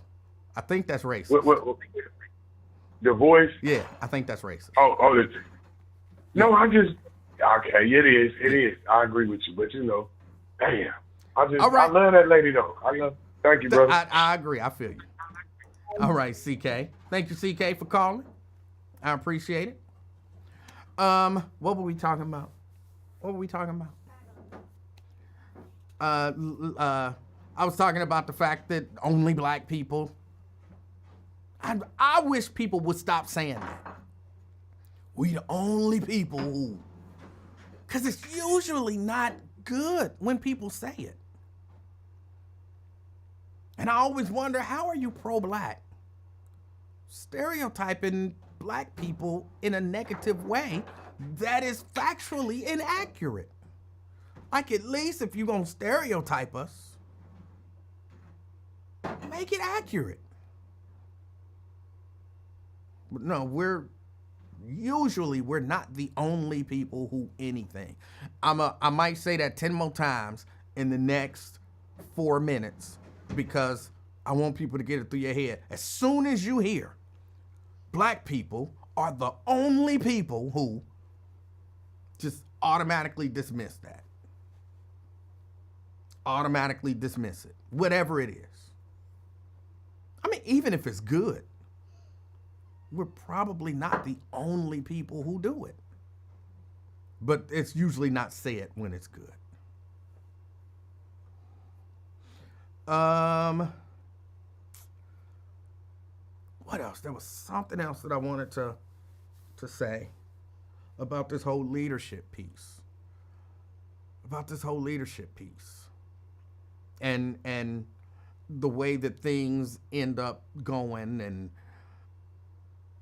it is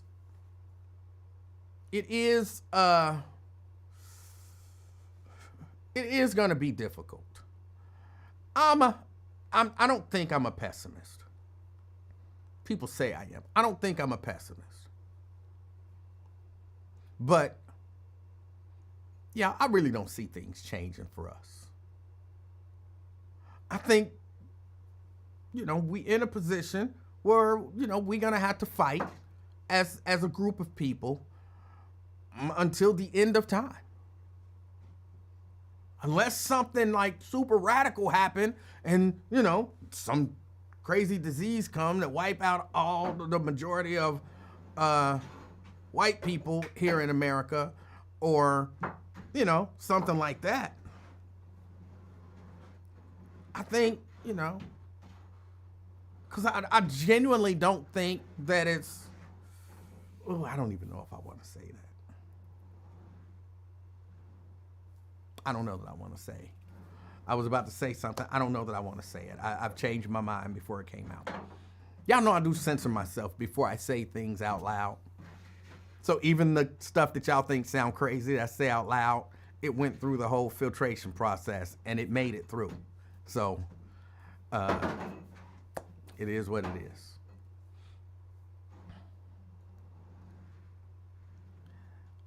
Uh, 513-717-KING. That's 513-717-5464. I would love to hear your thoughts on the state of leadership in the black community. Sometimes I really do feel like, even though I'm guilty of it, I really do feel like I'm tired of being lectured.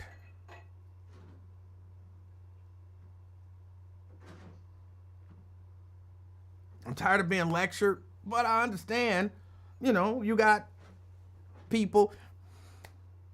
I'm going to pause that. I'm going to pause that thought. Can I say one other thing that I think that some of us don't get? I don't think we all get roles. I don't think everybody understands the role that they're supposed to play. I think that's what messed stuff up. Sometimes. I don't know how deep I want to go into it. I remember I was talking to Christopher Smitherman. This was years and years ago, before, he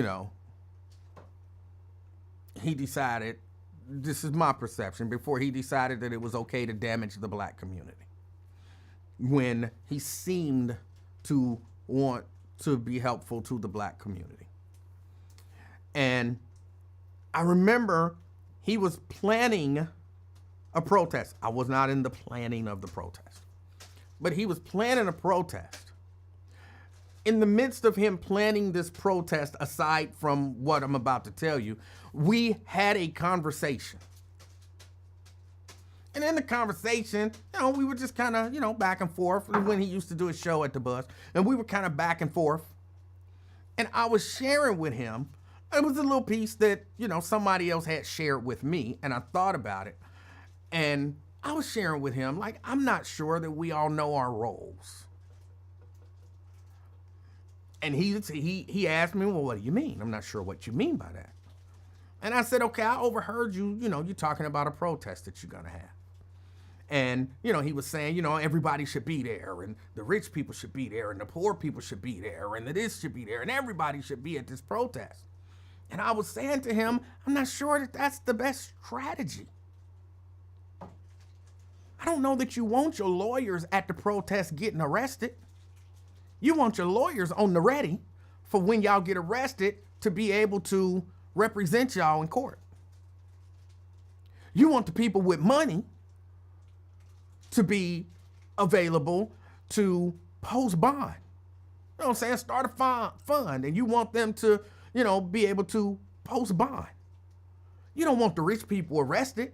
You don't want the lawyers arrested. Not that they're better than anybody else so they can't be arrested.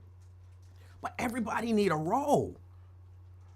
And Lincoln Ware, which this is where this whole piece with Lincoln Ware came from. Y'all will recognize some of this stuff. Lincoln Ware was supposed to be at the protest. And I'm like, you don't want Lincoln Ware down there getting arrested. Lincoln is your voice. How's your voice going to do you any good in jail? Lincoln can be there, but Lincoln shouldn't be getting arrested. Lincoln should be here to tell the story of what happened. Everybody got a role.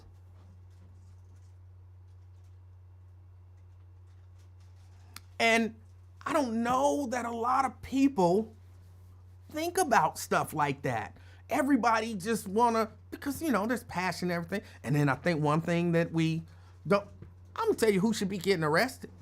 This is gonna sound crazy. I'm gonna tell you who should be getting arrested. The leaders should be getting arrested. And the young people should be getting arrested. The leaders should be getting arrested, and the young people should be getting arrested. In my mind, that's how you develop leaders. I didn't tell the whole thing, so that just sounds crazy just on its face. But you take a group of responsible adult leaders. And again, this was a protest that they knew people were going to get arrested. They knew it. Like there was no, oh, we might get arrested and so. No, it was like, okay, we going down there. They're going to tell us that we can't assemble there. We're going to defy them and they are going to arrest us. That was understood. You take your group of mature, responsible leaders. You put things in place, like I said, legal representation, money to bond people out, and all of that kind of stuff. And you pair them with a group of juveniles, juveniles, under 18 people. And y'all go, and y'all do the protest, and you get arrested, and they get arrested. Number one, there is some strength in numbers. Number two, these are juveniles, so, this stuff don't go on their permanent record. They get to see the seriousness of the issue. They get to deal with, see the way that it works and the impact of a protest and the injustice of being arrested, fighting for your rights. They get to be on the front line of the strategy because, of course, you explain to them what's going on.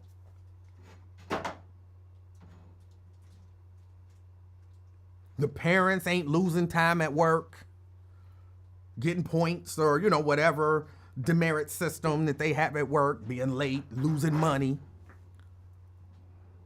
And they know you, they trust you. You're going to protect their child. So there shouldn't be this concern. Oh my God, there's going to be some worry. But I don't know that anybody really thinks that way anymore. Like, no, we need to protect our kids from this stuff. Our kids don't need to see this. I don't want my kids to struggle the way I struggled. Well, we see, in my opinion, we see the results of that. I think we see the results of our young people being isolated and or insulated from dealing with the struggle, being taught that they don't have to deal with the struggle. To the point that some of them don't think it's a struggle anymore. Some of them think we've arrived. Ain't nothing to fight for. What are we fighting for? Ain't nothing to fight for. Ain't no racism don't even exist no more. Y'all know that was my kick for a long time because people were saying that to me for years. And then when I start saying it out loud, they realize how foolish it sounds, so they stop saying it.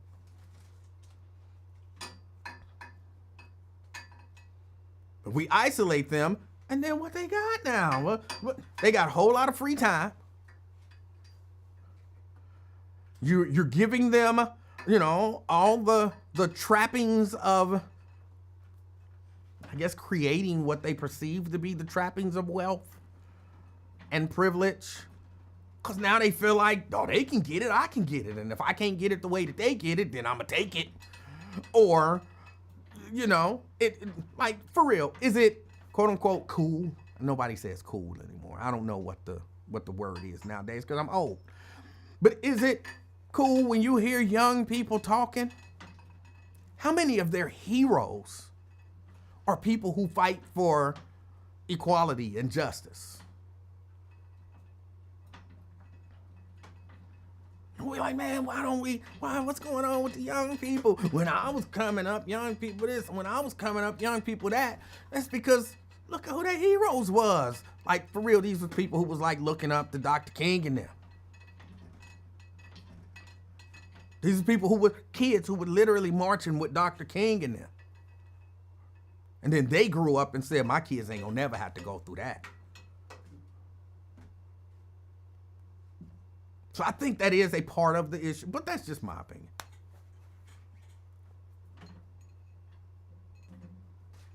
That's just my opinion.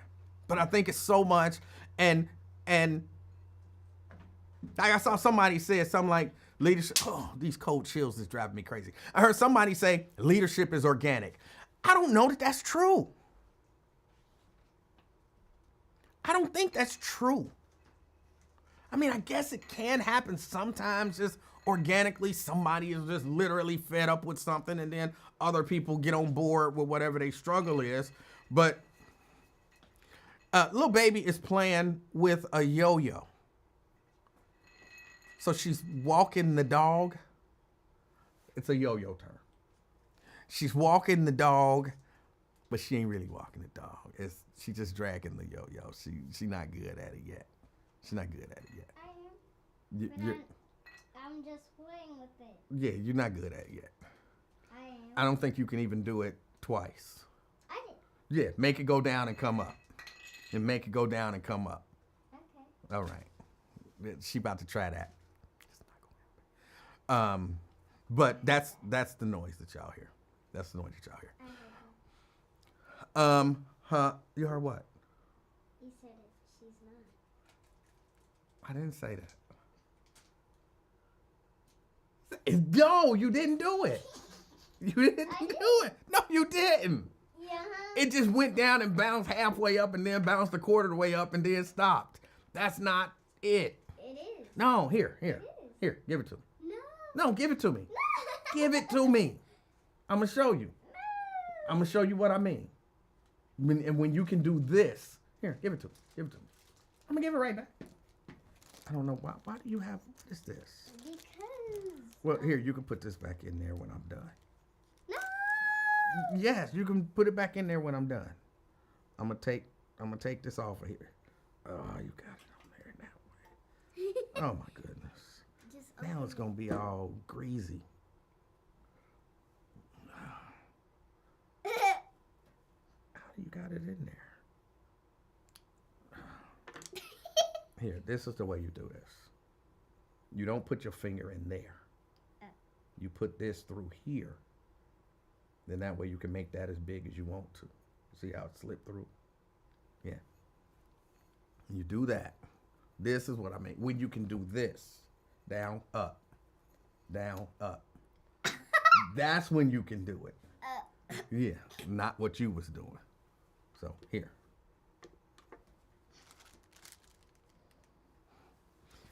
All right. She got a new task.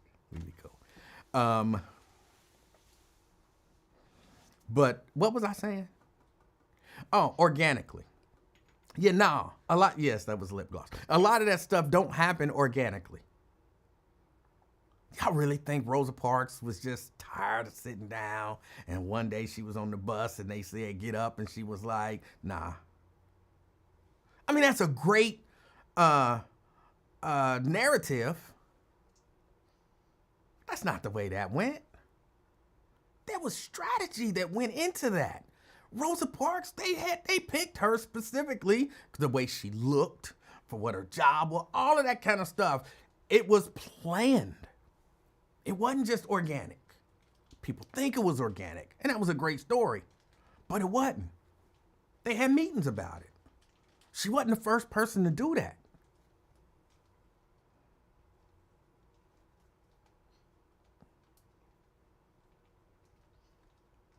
It was planned. It was strategic. They thought about the optics. They thought about even down, of course, to her skin color. Like everybody, a lot of people know this. Everybody don't, but a lot of people know this. It wasn't organic. It was planned. So I'm not sure that this stuff is as organic as y'all might think. And I think waiting for stuff to organically happen, you end up making bad decisions, doing bad things in a bad way, and then maybe being less effective than you should be. Hold on, Twin is calling. Twin, I was trying to answer the phone. I don't know what happened. Twin was calling. I tried to answer and it wouldn't pick up. Maybe the phone system knows something. No, Twin, call back. Call back, I'll answer the phone. I was trying to answer it. I don't know what happened, but I'll take your call. I'll take your call.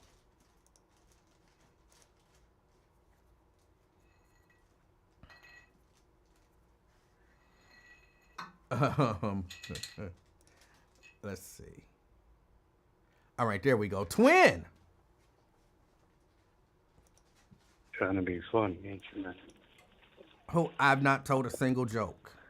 You're trying to be funny already. I'm Starting everything, man. We just got on here a second or two. Here you go, start. I've not told a single joke. I wouldn't do that. I'm not a funny guy. Yeah, you funny, especially when you get off the phone and tell your 1972 story. No, you good, man. I thought you broke bottles or something down there in the basement.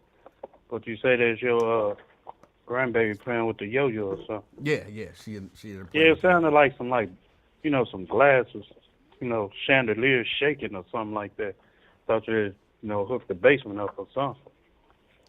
From the sound of it. Oh, okay. Yeah. You was right, Emanuel. They don't tell a full story, man. They just say Rosa Parks did this, but it was I forgot the other lady that did it before her. Because, she looked funny acting, so they had to pick Rosa because she looked better than her. So that's why they did it like that. She too ugly. I'm rejecting that it's because she looked better. Because Man, what they said. Because she looked different. And it was more acceptable, palatable to hopefully. They really don't talk about They say people. Rosa Parks, but she the one really, did it. And everything. Did it before Rose and then refused to get up. What else did you talk about, Emanuel? You did something yesterday. I can't recall. It was something. I don't know. What did I do yesterday? You won't put me on the third time, so you talk smack then. When I try to call back, you won't put me on. I know you had to leave yesterday. Yeah, That's definitely cool, was not putting you on a third time. I make no apologies for that. I know. Your show. Oh, Emanuel, in my eyes, man, as I look at it, man, if people stop being gatekeepers and all that, you can get those young folks knowledge, kick it to them. But they feel like, hey, now I want this person to know this much and stuff. They might take my position. They might take this or make more money, and I lose this, I lose that. So it's about not. That's why some people lost and everything, because, she probably not all the way hurt, but, she over it, and I'm glad she is raving here, because I think she probably was going to blow up and everything. And then you feel like you can't express yourself and knowledge, and you got to click in with this new generation. Then let me flow, man. This is what I signed up for. But, people don't like to see you shine, or we can't talk about that. And if I can't talk about what I want to talk about and keep it real and let the people know, then what I'm here for? I got to move around. Okay. She went to school for all that, and, I was looking at it like, man, $10 an hour, it ain't worth it. But if you thriving for what you, my bad, man. When you thrive from what you, been into, and this was all then, I can't knock you and stuff. Continue on with your career, pursue it, what you wanted to do. But when I'm trying to push my issue out in light demands of the young folks, which we need to do right now, if you're having a podcast or whatever, and you gotta, just blend in with the new generation. But you're not gonna hold me back, and I gotta express what I want to say. You're not gonna keep me from saying what I gotta say. I'm not gonna stand on y'all code or whatever, go by y'all rules. I gotta express it. If that community hurt, it's hurt. You gonna tell me, no, that's community good. They don't need no park. They don't need no center. They don't need no Walmart or something. No. If I can't talk about that or talk about something really, then like these kids mine or whatever. But, for each his own, man. It was a good, I didn't go. I gave my tickets to the neighbor. It was a good, platform or whatever. And what they did last night, Dr. Umar, I liked it when I seen on Raven Page. A good question she talk about, because there's a lot of, man, that's what's wrong with this community though, man. The old heads and everything. they don't want to kick knowledge really to the young. So this is what we get, and it's a lot of gatekeepers. It seems like if we don't know you and we don't mess with you, man, hey, we can't roll with you. Well, And I don't it know that comes I 100% agree with what you just said, though. What you mean? You said that's what's wrong with our communities is that the old people don't want to kick knowledge to the young people. I don't know that it's that simple. I think the old people do want to kick knowledge to the young people, but they want sometimes they just want the young people to accept it at face value the way they want it to be accepted, and they don't want to be some person my age would accept it. They would accept me. But somebody like her on down, hey, you got to get out the mud, baby. I'll give you a little game. I ain't going to give you all again. And everything. They give you a little scoop, a little spoonful or whatever. That's it. But they ain't going to give you the whole thing. They give you halfway of it. A little teaspoon, something like that. They ain't going to give you the whole. But that's how it is, though, man. Again, I don't necessarily agree with that. But if that's been your experience, that's unfortunate. I can get my age, I can get the game. Your age, you can get the game. But somebody like her, no. I'll give you a little bit, but no. And especially right now, man, they ain't giving you nothing. I'll give you a little bit, but no. You got to be really down. If you go down, hey, I'll go down. Well, if I go down, you got to go down with me or whatever. That's how it is, man. Again, I don't agree with you, but I think I understand what you're saying. Okay, I understand that, player. I understand that. Okay. Agree or don't. Oh, I definitely gotta respect you, player. Gotta respect you. What else is new, man? I don't know. What else? What's on your mind? What's hot in the streets? What do you know about that 13-year-old who was shot? Oh, man, I'm glad you brought it up. My sister stayed at the bottom, right? I went to, what state in Bond Hill? Just Cooking? I want to say Just Cooking. Just Cooking is in Bond Hill. Yeah, I went there, left there, and stuff, got some fish with my sister. She ringing my phone after I got out and everything. Well, I didn't go in yesterday. I left the other Kroger's. Shopping, some of these details are not necessary for the story. No, I'm just saying. So yeah, I went to get that, and I stopped at, what's that? It's not necessary. It's not that important, is it? Is it? But I'm saying whatever store, what the name of the store is, it's not vital to the story. So you stopped at a store. I stopped in a hood, man. Okay. Hood store, and then somebody was they was in front of me talking about it. And as I said, what? He like, such and such. I said, I know his people. I don't know the little dude. Yeah, man. They picking his body up right now. I said, oh my. And that's how I knew. Little shorty got shot, killed, or whatever. Okay. I'm like, dang. So, yeah, it's sad, man. It's sad. Yeah. So, I don't know, man. Cause some little, 2 weeks ago, some little boy was just playing with a gun and pointed at his foot and almost took his foot off and everything. Cause I wonder why he was hopping around. Wait, so hold on. Let's go back to the 13-year-old who was shot. So in essence, what you're saying is you don't know anything. I can't speak about it. Okay. It's okay to not know. There's nothing wrong with not knowing. I wouldn't say nothing, though, but if I do know, I wouldn't say nothing about it. But you don't know, and that's fine. Yeah. Okay. You assuming how everybody got a story to tell. Right, but I'm saying, all I'm saying.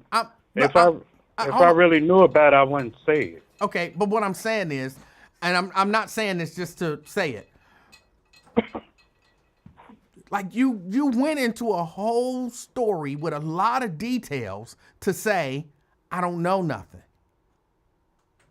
And that wasn't, you know what I'm saying? It wasn't necessary, and it. I told you I didn't know nothing about it. I don't know nothing. Right, but why did you have to tell me the whole story? Like, oh yeah, because my sister lived there. Then I went to Just Cooking, and then I made it laugh, and I hit my turn signal, and then my cousin called me, and then I went to this other store. Oh, what was the name of the store? Oh, I can't remember the name of the store. And then okay, but I don't know nothing. Why did you have to tell us all of those other details to say when I said what you know about that 13-year-old? You could have just said, oh, bro, I don't know nothing about that. Why do you got to do that, man? Why we just can't have a peaceful thing? You want my blood pressure No, to go I'm down? trying to help you. Save all the detailed stories for when details matter. But when you don't know, it's okay to just say, I don't know. You don't need a whole story to say that you don't know. That's all I'm saying. Listen here, man. Just listen. You asked me, I told you I didn't know. You didn't. I was in the, hold on. Okay, go ahead. I went in the store. I didn't know about nothing until they was in front of me talking about it. I didn't know about no shooting, none of it. And so dude that was talking, he asked me, do I know such and such? I say, he was describing this person to me. I said, yeah, I know such and such. Now, yeah, he stayed like such. Yes, I know. Say his people just got shot. Oh, they were killed. I said, oh. And then when I, left, it was that.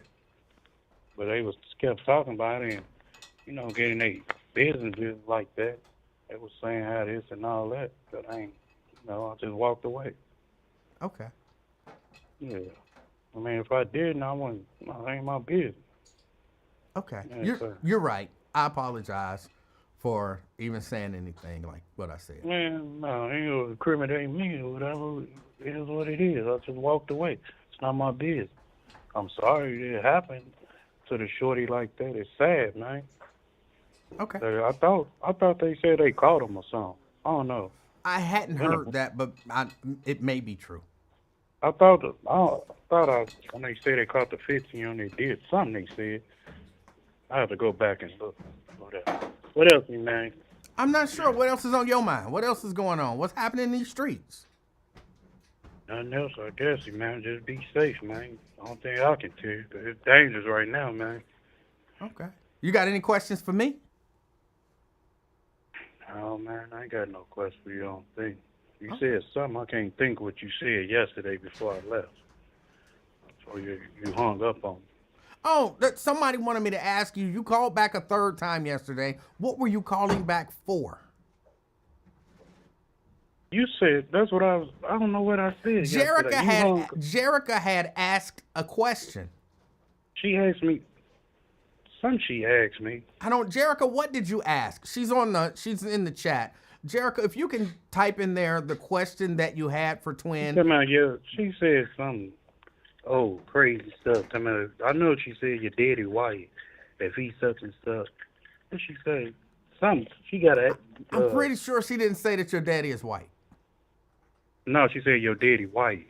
If your daddy white or something, she said something. No. Okay, that's what she was asking. She was asking, how do you feel with knowing that Randall Wyatt, who does a show typically before this show, Randall Wyatt did not vote for Donald Trump. Yeah, that's what it was. I'm like, man, when she asked that in the chat, and I didn't ignore it, I didn't see it, so she did it again. I'm like, Daddy Wyatt, like, man, this man, he a grown man, he can answer for himself on that. Right, but does it change your mind? Like maybe I shouldn't have voted for Trump. No, he didn't vote for Trump, so maybe I shouldn't have voted for Trump. What type of stuff y'all on, man? What, follow the leader or something? Yellow Brick Road or something? No, there are a lot of people who it seems, and I'm not judging because I think he's a good guy, but it seems to a lot of people that he's very influential in your thinking, and so I could understand them wanting to know how, if it would change your perspective. No, man. That's because a person, if you roll with a person, you understand a person, where they come from, you've been in the same situation, and you know and everything. That don't mean they got to be influenced to you or something like that. I can listen to Wyatt. Something like that don't mean. He's clearly an influence on you. He's an influence on me as well. You think when someone says that someone is an influence that's a negative thing. It's not all that. Yeah, it's not negative to have someone be an influence. Man, I understand all that, man. Okay. What you saying, you're not making no noise to me. I understand where you're coming from, bro. I understand you loud and clear. But just because I listen to Wyatt, I listen to you sometimes. That don't mean that I'm take what you giving me out. That don't mean I'm taking heed of it. Okay. or whatever, because I'm not. It might be good advice. It might not be like, no, they ain't, I don't know what he talking about. I might take care of it, I might not. I keep rolling. But I listen to people and everything. I really do. Okay. Don't mean I'm no, it ain't no monkey see, monkey do here. If I feel like it's beneficial to me, and I'll take flight with it. Other There than you that, go. hey, let's go stay there. I respect that. Yeah. Not that it So, matters she, if I respect it or not, but I do. I understand, but I don't know, she be baking too much cake and everything, overcooking them, and I'm not about to, I don't eat cake like that nowhere. She be wanting to know the National Enquirer, and I just let her keep on filling in the gaps, which don't be true. You're using some lingo that I didn't thoroughly understand, so I'm just gonna I know nod and you say don't. okay and pretend like I got it. I know you don't, player. I know you don't.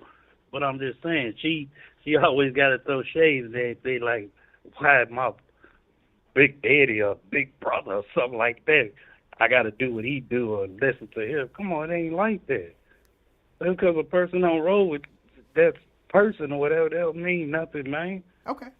It's not like that. I mean, I listen to people, but why is it different for me? We ain't the same people. Right. People just be killing me saying it. Oh, he your pep, he your daddy. What did he Wyatt do? Come on, man, we grown. Come on, that don't sound childish. And just for the record, he's definitely not your daddy. Right? What you say? I say he's definitely 100%. I'm asking. I know he not your daddy. Okay. No, my daddy darker than me and only 5. I don't know, 5 now. Well, 5, that's not 80-something years old. That's not important either. Just he's not. See, you did it again.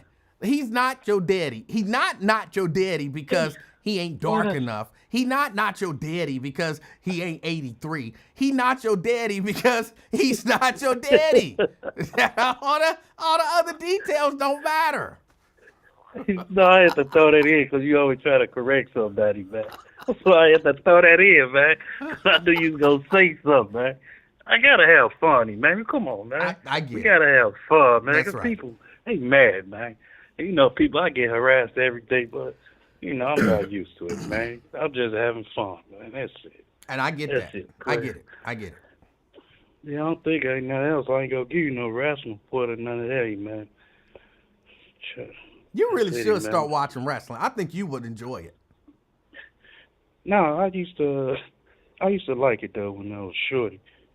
I would bust my head and all that. And, You don't have I to. used to. You can just watch it. You don't have to try to imitate it. You can just watch it.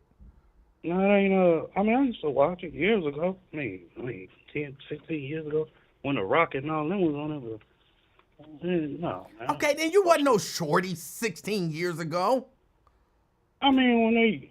You talking about 15, I used to like it when I was a shorty. That was 16 years ago. What are you now, like 50? You was 35, 36 years old. You wasn't no shorty. So you was out there at 35 and 36 years old trying to imitate The Rock? No, I'm talking about when Eric Von Erich, Kevin Von Erich, and all them. I used to like him with them. And then when The Rock and them came, he came in the late 90s, something like that. Yeah. Yeah, that's when But you said you used to be, getting knots on your I head and ain't- stuff. That's when I was a shorty, man. We used You to was play 35, wrestling. bro. I'm talking about watching Kevin Von Erich and all them. Used to make take the cardboard with the aluminum foil and all curve the cardboard out. Remember that? No. So you never did nothing like that. No. Come on, man. Stop pump fake. You did. I'm not even sure what you're talking about. So you had a real championship belt. Oh no, you're okay. I'm sorry, I was confused. Okay. No, you're okay. right. I definitely had a wrestling organization, and we definitely had championship belts. Yes. You had a real one. Or you made it yours out the car. Oh no, we made them. I made them. Oh, okay. Yes. Oh, yeah. That's when I like wrestling. But that's Hulk not what Hogan, Andre the just, Giant. just for the record, that's not what you said. But I'll accept your revision. Man, I ain't mean to. All right, man, I gotta clear that up.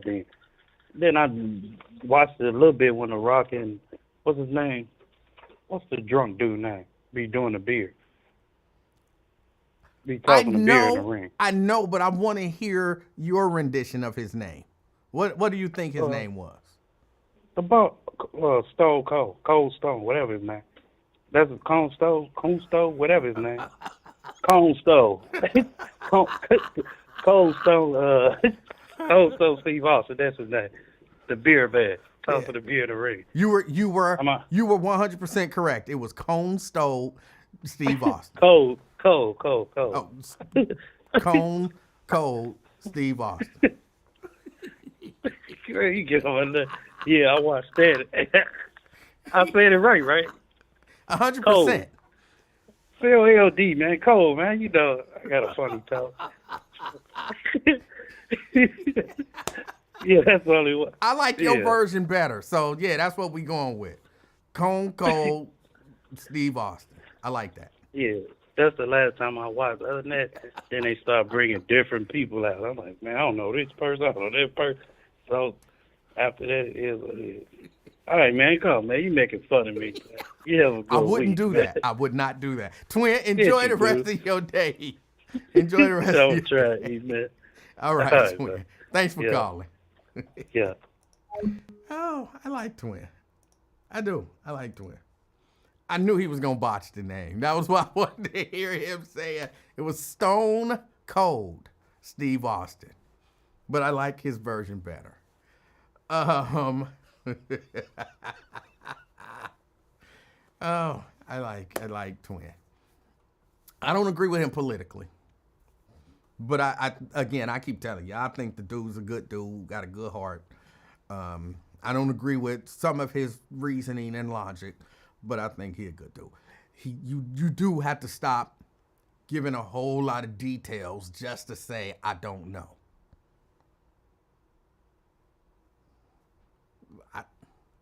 Why did I need to know that you was at Just Cooking? And it wasn't even like, you was like, I was at a restaurant in Barn Hill. Like, you needed to know the name of the restaurant. And I'm thinking, that must be important to the story. But it wasn't. And then you went to somewhere else, but you needed to know the name of that store too. I mean, that's why I'm like, wait a minute, is that important to the story? No, then why? Why do you need to know? Why do we need to know all the details? That I was talking to, what was it? Let me see, it was 3 dudes or was it 4 dudes? And then the one dude, he had on a black shirt. And the other dude, he had on black shoes. But his shirt was white. But the dude with the black shirt on, his shoes was brown. And that threw me off because I was looking at the other dude, he had on brown pants. See, and all of this is just leading up to, bro, I don't know. You could have just said, I don't know.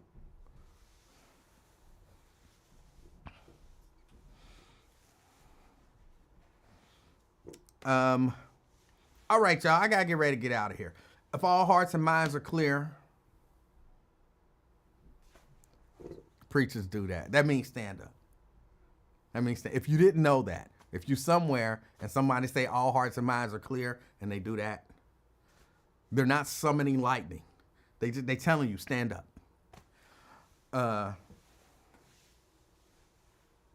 Mayo says that is an unflattering shirt.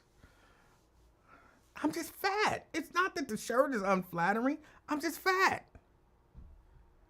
The body is unflattering. The shirt didn't do nothing. The shirt is just there. But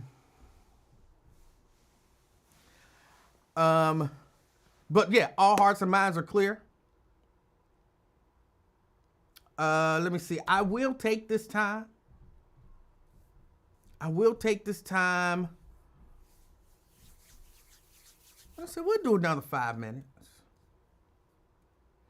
Scott want to know, if you got questions, I'll answer questions today. For the next 5 minutes, I will answer questions today. Nothing is off the table. You can ask anything. Now, I may not necessarily, like if you ask some, question that's too personal or something like that, I'm not answering. But what is it? 5:38. We'll go to 5:45. 5:45. All right. 5:45. Scott asked, did I find out how much the ticket is? No, I did not. I'll probably check tomorrow and figure out exactly what it is that I have to do to watch the video. Because he said if you watch a video, then they take some of the fine off. So, Sierra wants to know, when will you have Mrs. Livingston on? Probably never. There's a reason for that. Mrs. Livingston doesn't come on, and all of that kind of stuff. I don't know that I've ever shared the reason. I mean, it's a reasonable reason, but how do I say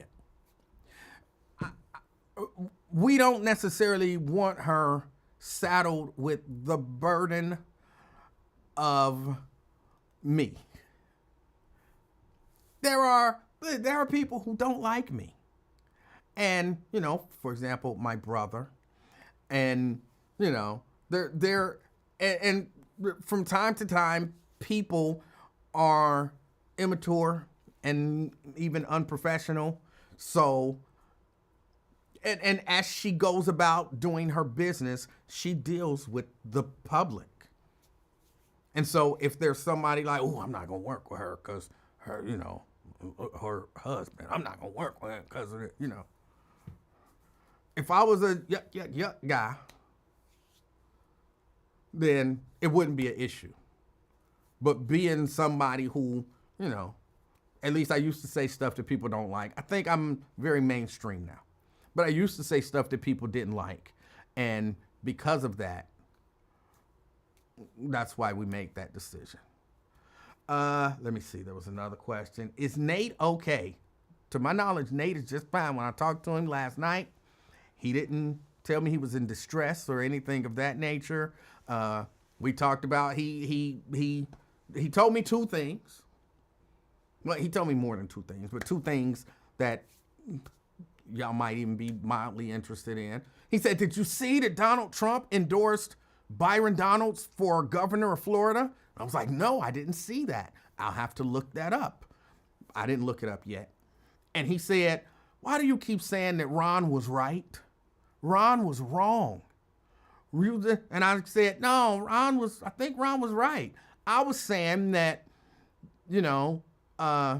Jasmine Crockett was on the government oversight committee of the House. And he sent me a link, and she's on the oversight, the Doge committee. And he was saying, but that's not in any way associated with what Elon Musk is doing. That's totally different. Basically, they named this oversight committee Doge because, they thought it was cute. But the Doge subcommittee is not overseeing Elon Musk's Doge. They're two completely separate entities. So the fact that people keep trying to tie them together is incorrect. They just being silly, doing some cutesy stuff to try to trick people into believing that the Doge subcommittee is overseeing the Doge office, the Office of Government Efficiency or whatever. They're not together. They're not the same. You were right. Ron was wrong. I said, I'll look into it. I'll look it up. And if I was wrong about my retraction, then I'll retract the retraction and reiterate the first thing that I said. So Nate is fine to the best of my ability. Nat says, what do you think about Trump's $5,000 scheme? The same thing that everybody else thinks. It's a $5,000 scheme. I don't think it'll be $5,000, if anything. But even if it is, it's not $5,000 for the sake of the American people. It's $5,000 spending not even your own $5,000 to, basically buy support. Because if it was really about government efficiency, then okay, we already paid the money. We wouldn't lose it. Just take that money and put it towards the debt and the deficit or whatever. Ain't it inefficient to give money to the people? You're operating in a deficit. Why are you giving money back to the people? We got debt. That's inefficient. But that's just my opinion. But clearly, it's just a ploy. It's just a ploy. Will the mini bike be ready for the summer? Probably. But I'm not saying 100% certainly. Why is Nate in podcast witness protection? He a grown a man. He call when he feel like calling. And when he don't feel like calling, he don't call. He don't feel like calling right now. So, that's it. What are you binge watching now? I'm binge watching The Recruit. I'm finishing up the second season of The Recruit. And I'm watching, finishing out the last season of Mr. Mercedes. And I'm watching, of course, I can't binge watch it because they're releasing the episodes as they go. But what is it, Paradise or The Paradise? I don't know if there's a the on the beginning or not. But Paradise, it's a show I'm binge watching. Of course, I'm watching all the time all these Pop the Balloon shows. And I could have swore that I saw my good friend Jerika on one. It wasn't her, but there was a lady on one that, oh my goodness, looked so much like Jerika that I had to text her like, you won't pop the balloon. And I had to send her a picture. She looks so much like Jerika. And she got a match. Well, you can't beat that. You can't beat that. What's up with the gun club or classes? Believe it or not, I was just thinking about that a couple weeks ago, and I'm toying with the idea. I don't have a range, like I don't have a shooting range, but I was kind of asking around, like, what is the cost to rent out a shooting range? Like, if I'm gonna do it, I want to rent out the whole range, and so I got somebody on that. I didn't personally make calls. What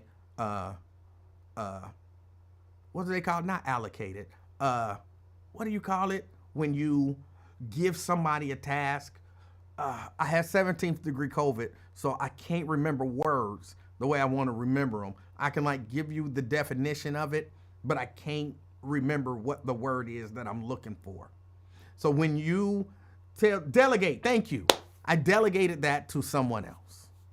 So I might be getting back with y'all sooner than I think, because the person that I delegated it to, they had no business. So they should be able to hit me with some numbers or something. But, if that don't work out, we'll figure something out. I think this summer I want to do the gun club. Kim also asked, where is Nate? Is he all right? Nate is all right. Give us some more buzz stories so we can laugh. I don't have any buzz stories, or at least I can't think of any buzz stories just off the top of my head. Dina, just being her regular angelic self. You are not fat. If I jumped up and down right now, it would be a lot of jello-ish movement in here. That's fat. One of the killer bees in the house. Good evening, Alethea. Let me see. I think, why don't your brother like you? I don't know what that means. I have no beef with my brother.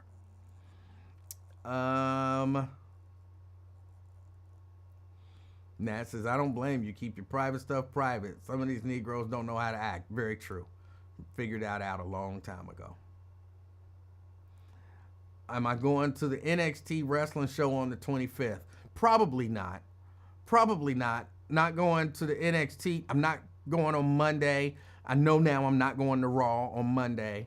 So, it is what it is.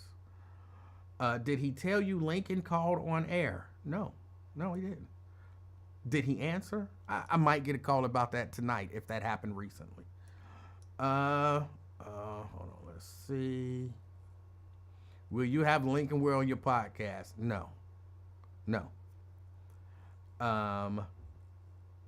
Ron is wrong / lying 99% of the time. I don't know if that's true. Did he say why he hasn't called into Lincoln's show? Lincoln misses him, and we do too. I guess he just been busy. He did tell me that, he got a call asking if I told him not to call, which I thought, like I said, was some childish bitch shit. But no, he hasn't. He just basically said he'd be busy. Like, he a grown man with kids and grandkids and a life. So, yeah, he'd be busy. Let me see, any more questions? What do grown A mean? What does the A stand for? Affluent. Seen any good First Amendment audits? Yes, I did. I saw, I can't remember who it is. I love what Kansas City auditor is doing now, at the banks and stuff like that. I love the work that he's doing. There's another guy in Mississippi, at least he's been in Mississippi recently, and he went to a correctional facility and they basically ran him off under threat of arrest. And he said, I'm gonna leave, but I'm gonna look up some of what y'all saying, because y'all saying this is law, and I think I'm pretty well versed. I don't think what y'all saying is true, but I'm gonna double check and make sure. And apparently he did, and he went back and did a revisit. I love it when they do a revisit. He went back and did a revisit, and they tried to intimidate him again, but he didn't fall for it this time. And then when they threatened basically to arrest him, he was like, well, then arrest me, because he knew that they did not have arrest powers. They threatened him with arrest, and they told him they had arrest powers, but they didn't. And, you're like, So, yeah, he went back and he did a revisit, and, then eventually they called the police, and the police told him, like, he is well within his rights to be here. Basically, leave him alone. And, he got that vindication, and they got an education. So, yeah, I've seen some pretty good audits lately. Paradise. Yes, Dee Dee Williams. That's the show. I'm binge watching New York Undercover. All right. Let me see. I found you a couple WWE Raw ringside seats, 4 rows back for only $504 a piece, not including fees. Yeah, I'll pass on that. Did you ever reveal who peed in the Buzz lobby? I did. I revealed that. I don't remember his name, though. But I mean, I revealed to the best of my ability. Are you sitting on a booster seat? No. Few people need to go to the gun range. I'm trying to put it together. I really am. He didn't answer. Lincoln left him a message. Okay.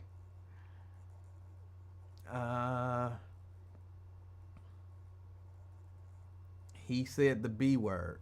It was absolutely necessary.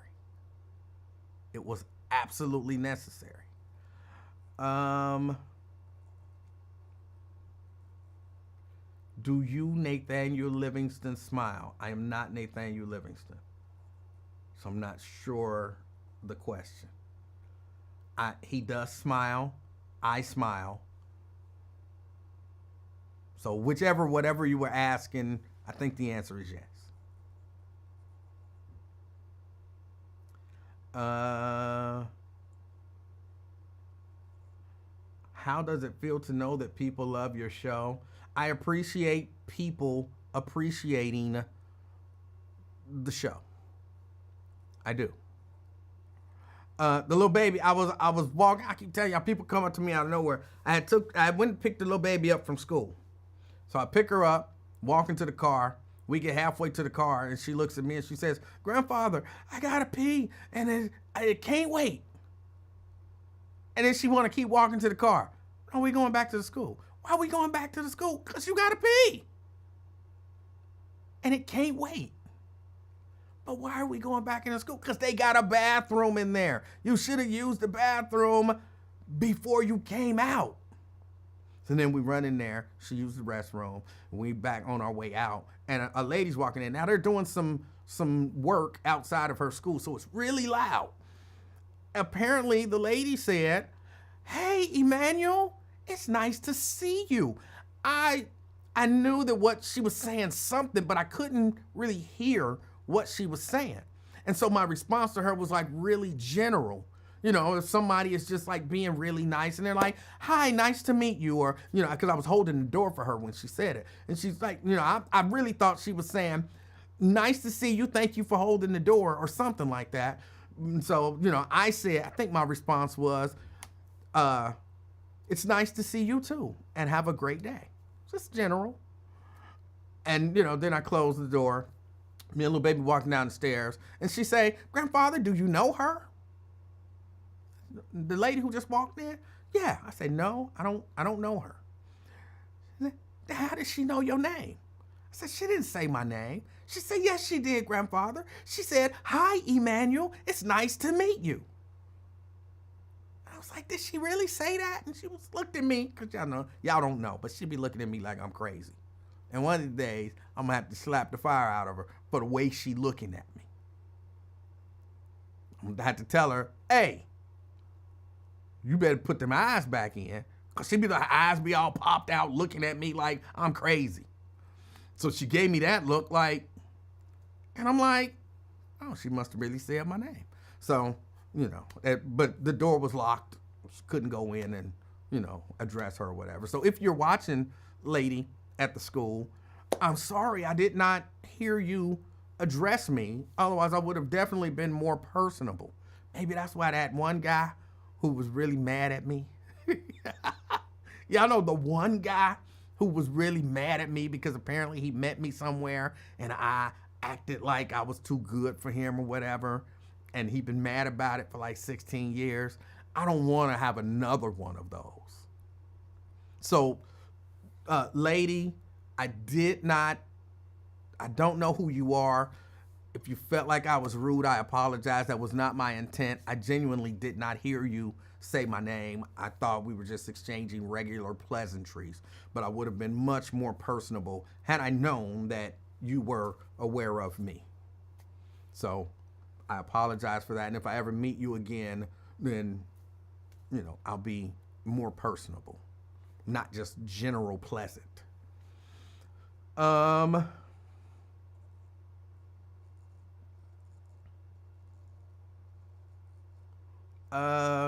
Hold on, let me see.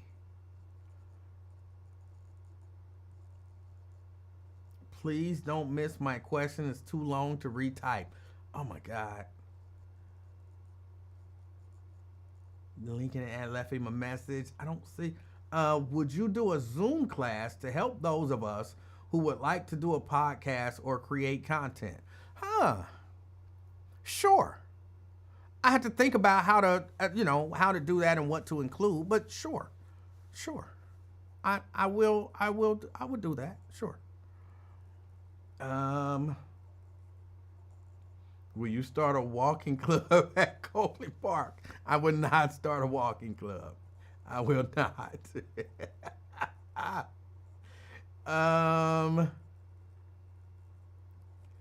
Let me see. I'm almost done. Are you going to join another band?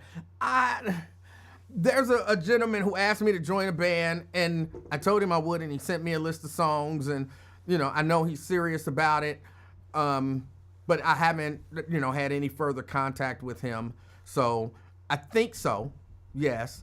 And I really was, actually just today, another cold chill. Just today, I was thinking about starting a band. But if I started a band, we would mainly focus on 90s, like early 2000s R&B. That would be our main focus. We would do some older stuff, and we would definitely do some newer stuff, but we would mainly focus on 90s R&B because I love some 90s R&B.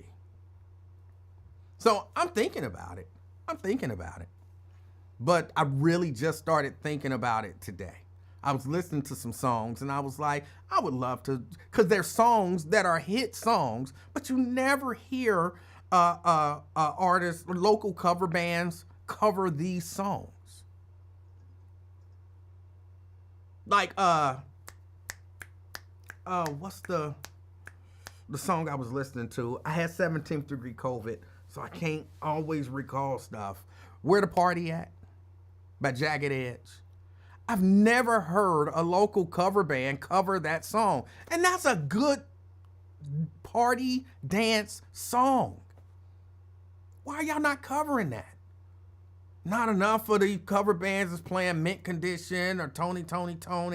Nobody play any Jodeci, even though, you know, a lot of Jodeci's hits were slow songs. I do think I heard somebody play Get On Up, but I would not even want to do that song. While it was kind of an up-tempo dance, in my mind, that's more of a mid-tempo song. I would never do that song. But, yeah, but I was thinking about it today to answer the question. Are you and Raven going to collab on a podcast? I don't know. I'm open to, doing whatever with Raven. I like Raven. I really do. I would go as far as to say I love Raven. So, absolutely. I would work with Raven anytime that I'm given the opportunity.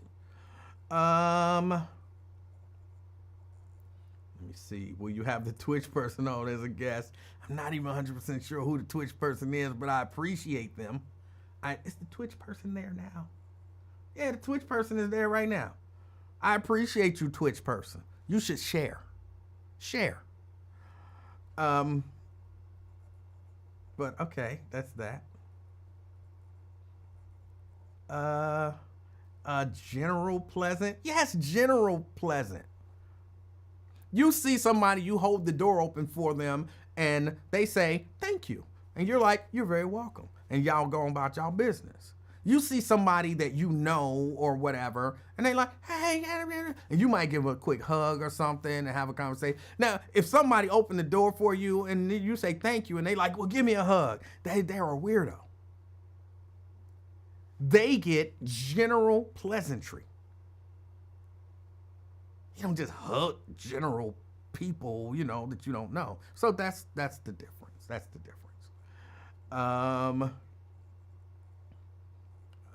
me see. Did you see the new DJI RS4 mini gimbal? Yes, I did. I don't have I have a DJI gimbal. It actually happens to be right here. I have a gimbal for my phone. This is I had to turn it on. But I have a gimbal for my phone. Why are you not? Clearly y'all can see. I have a phone gimbal, which is not opening up. It's the gimbal. But I don't have a nice gimbal for my camera.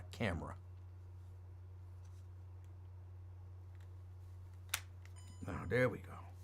Now, I got the one for the phone, but I don't have one for my camera. So, I need to get one for my camera.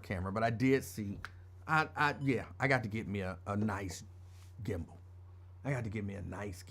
But I do. I like the RS4.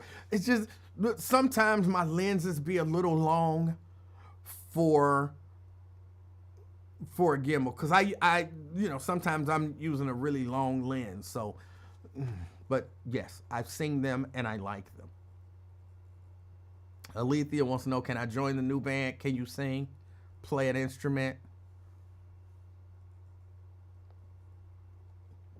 Tanika, no.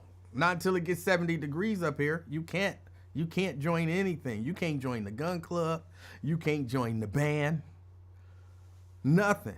Till it gets 70 degrees up here. Then you can join. And you'll be the lead singer. So we'll be a part-time lead singer band. depending on the weather.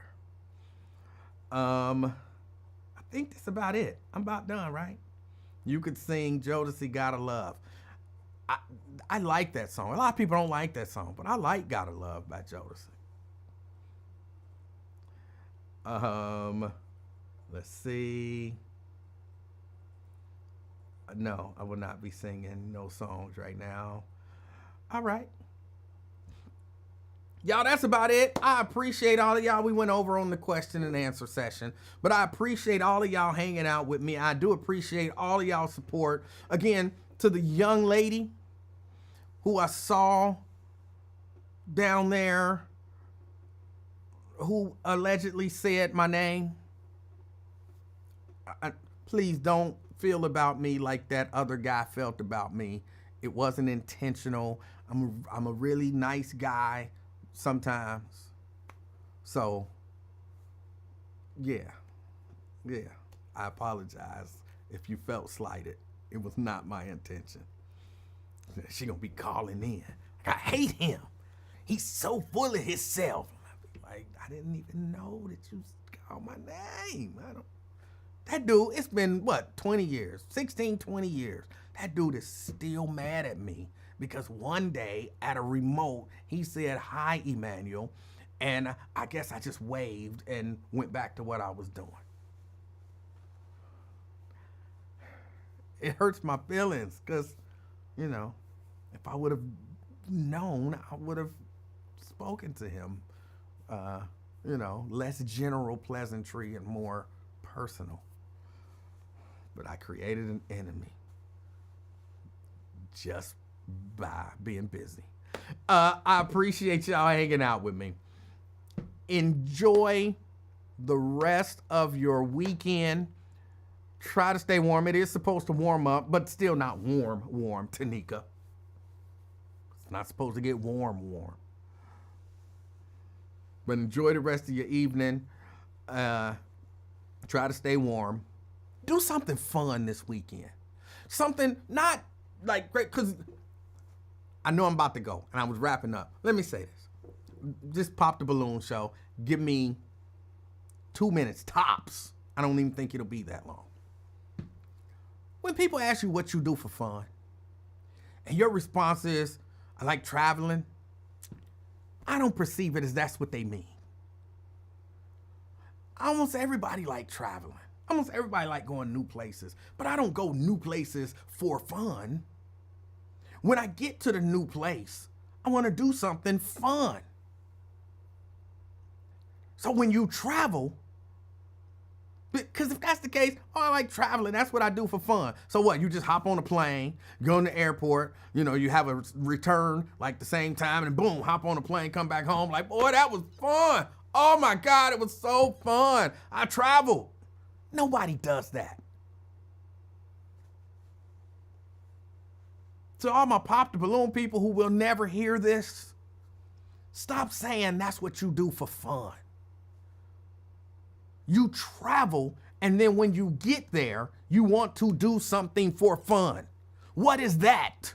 The thing that once you get to the destination that you want to do. That's what you do for fun. So do something fun. I think I am going back to the arcade. I went there one time. We had a good time. Me and Mrs. Livingston had a good time at the arcade. We played each other in some games. I dominated.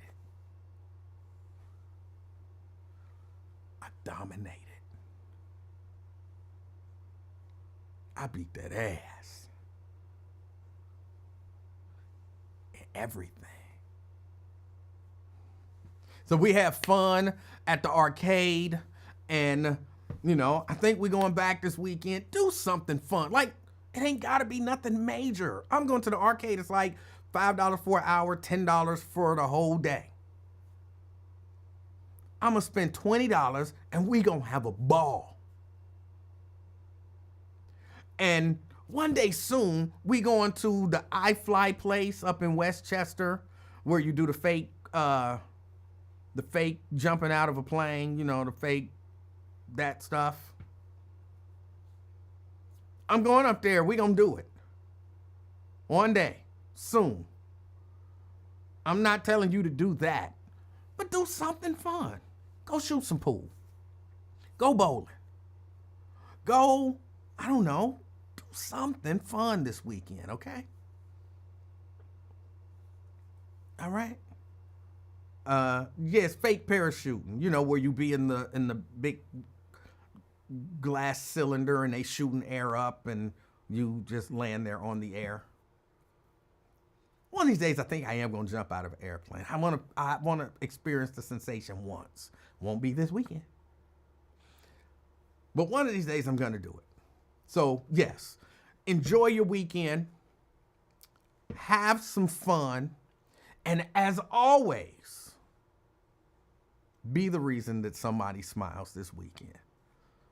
Until next time, I'm out, y'all. Peace.